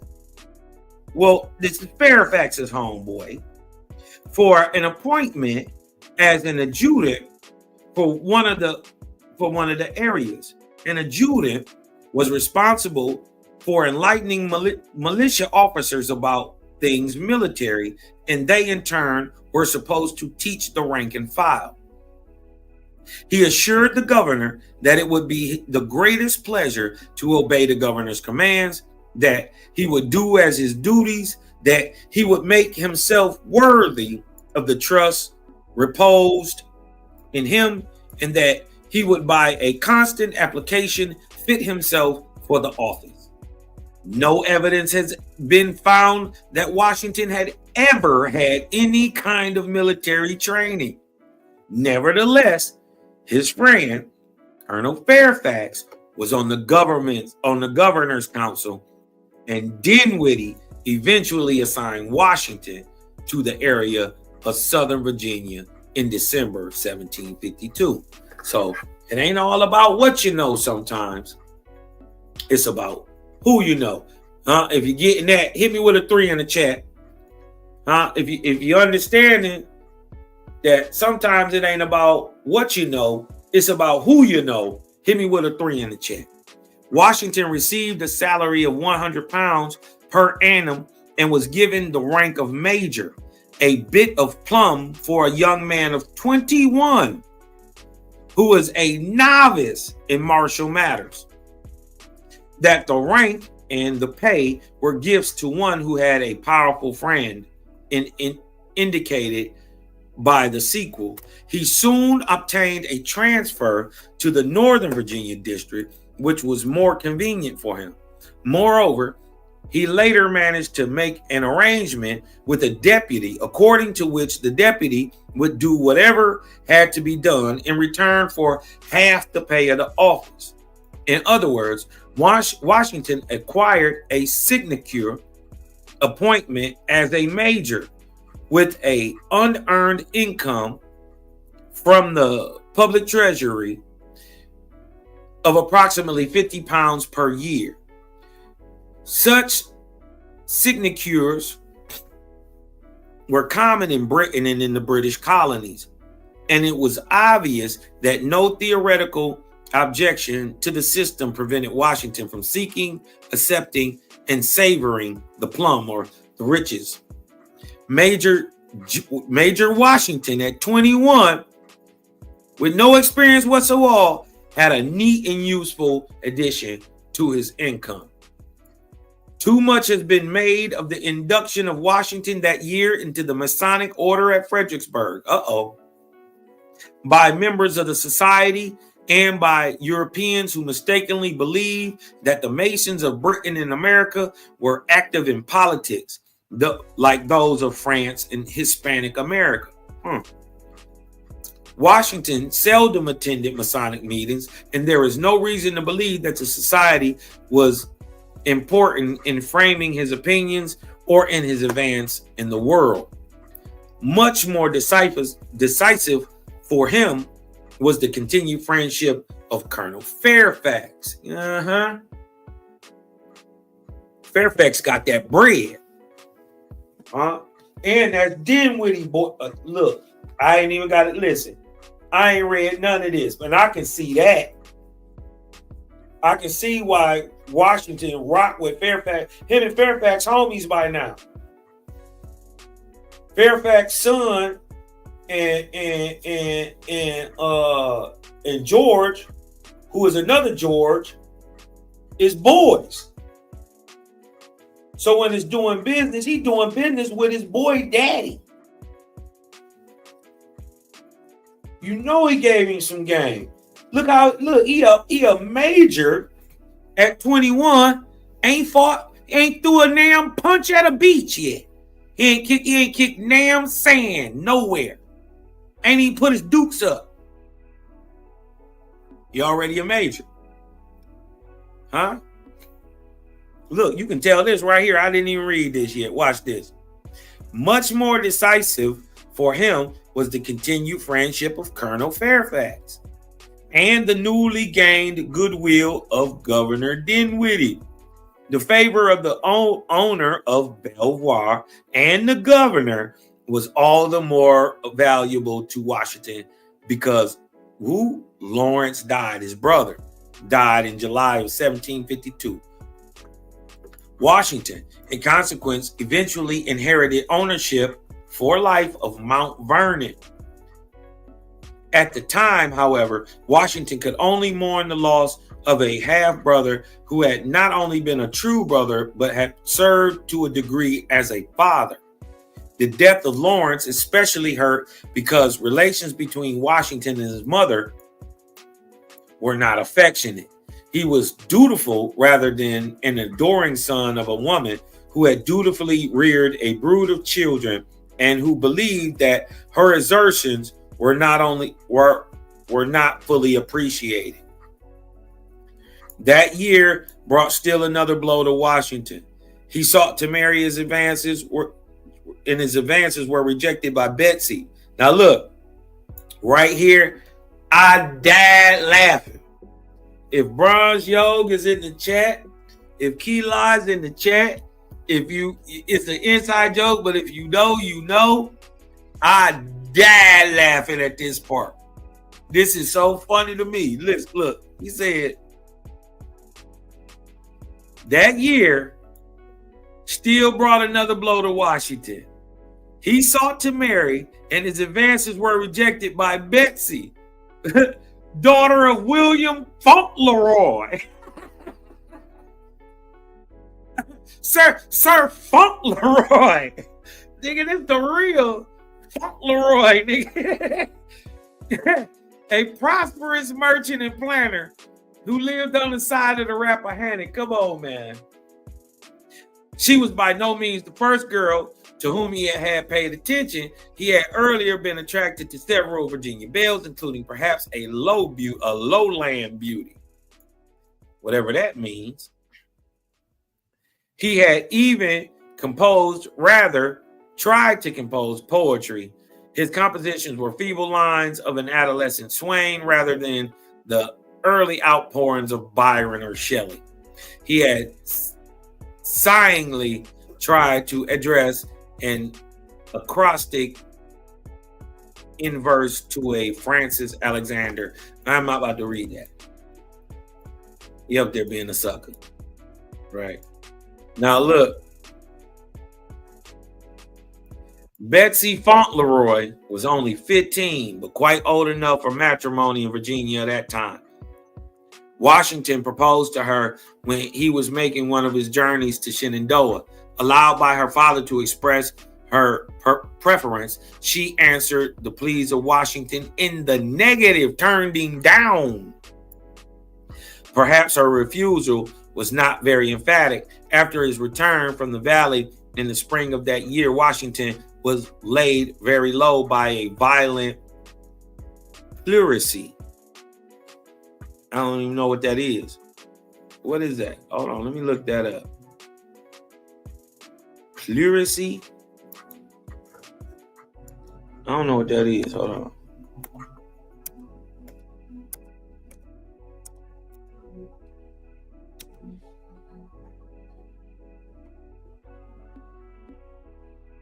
Pleurisy, also known as pleuritis, is an inflammation of the pleura, the thin membranes that cover the lungs. Oh, okay.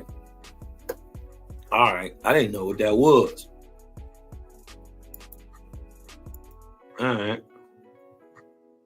If Washington did indeed beg Betsy to change her mind, he urged his suit in vain. Evidently, she was not overwhelmed by his masculine charms. She was later married twice to other Virginians. Washington remained single for 6 more years. Did Betsy reject Washington because he was not a rich man? Because he was not yet smoothly mannered? Because he was not a handsome man? He had property, he had prospects, and he was physically attractive, 6 feet tall. He was lanky, like many other Americans, like Jefferson and Lincoln. He had rather long and lean arms and thighs, and he was flat-chested. He had strong but quite regular features, except that the upper part of his nose was extremely unusually broad. Wait a minute. The upper part of his nose was extremely broad. Hold on. What are they looking at that I'm missing? Are they seeing something I'm missing? The upper part of his nose is extremely broad. Hold on, let's share this. The upper part of his nose is extremely broad.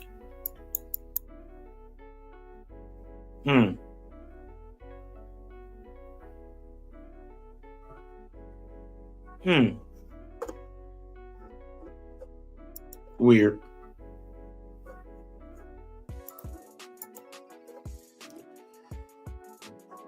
He had his face, like so many countenances of his time, exhibited the marks of smallpox. We don't see a smallpox face. Let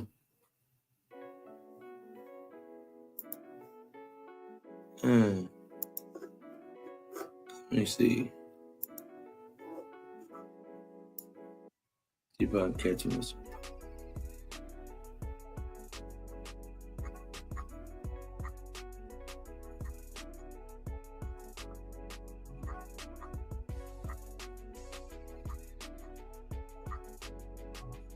I don't know, George. You looking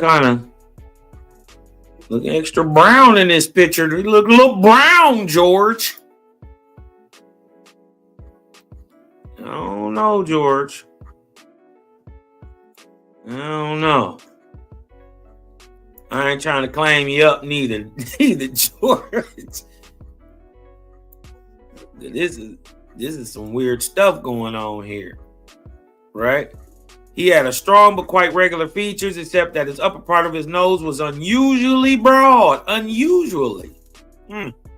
His face, like so many countenances of his time, exhibited the marks of smallpox. He had light blue eyes and brown hair, and was a vigorous male. A British officer who met Washington some years later reported that he had a dark complexion and a foreign look.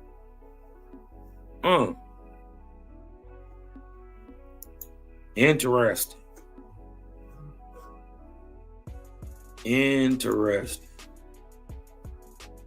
Well, hopefully y'all got something up out of this, man. This is the unwritten history. If you learned a little something, at least about they're describing your presidents as niggas, and then it was 14 of them before this one got in the office. What makes you think it changed? We starting to understand iconoclasm and the whitewashing of the history of the West. We gotta look at everything. We gotta relook at everything, right? Relook at all the tales. They ain't telling the truth about nothing. My bad, y'all. I couldn't see the screen. Whitewashing history with pictures. Facts. He was a nigga. There you go. Leave it up to my OG. I always tell you my OG's better than your OG. He was a nigga. Sound like he describing one to me too.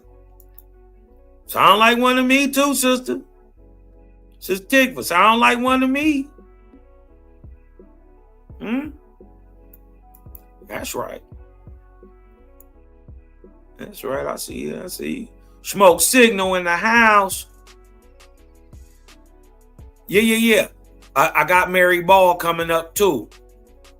Yup. I'm gonna dig into Mary Ball too. I got her coming up. Had to get to George first. Expose the daddy, because they want to expose the daddy. You dig what I'm talking about? They ready, they willing to show him.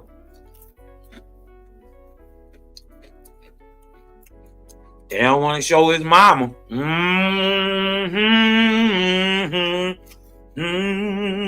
Because maybe his mama was one of them quote unquote lowlanders.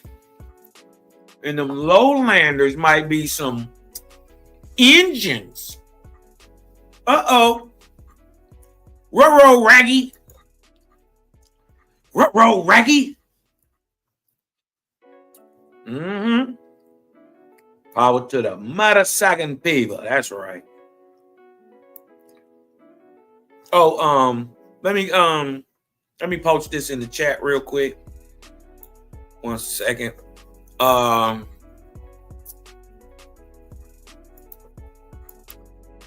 Let me post this in the chat.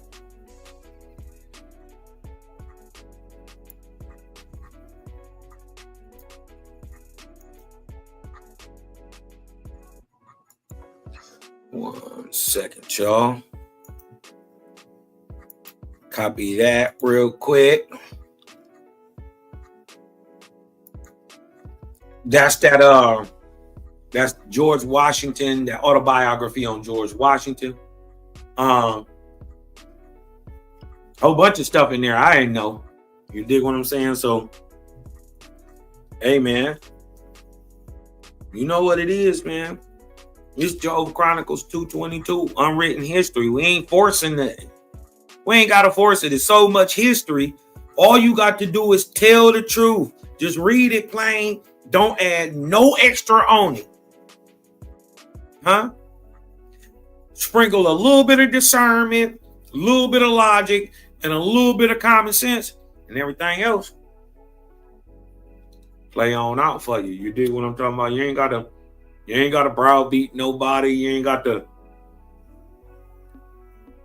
do nothing. All you got to do is go look for it, and it's gonna make itself readily available for you. Now it's about discerning the yays and the nays, the positives and the negatives, you know, the ups and the downs on everything. And then make your own decision. And then realize that once you make that decision, it's right for you. That decision is right for you. This is the understanding of, or the misunderstanding of what makes you God.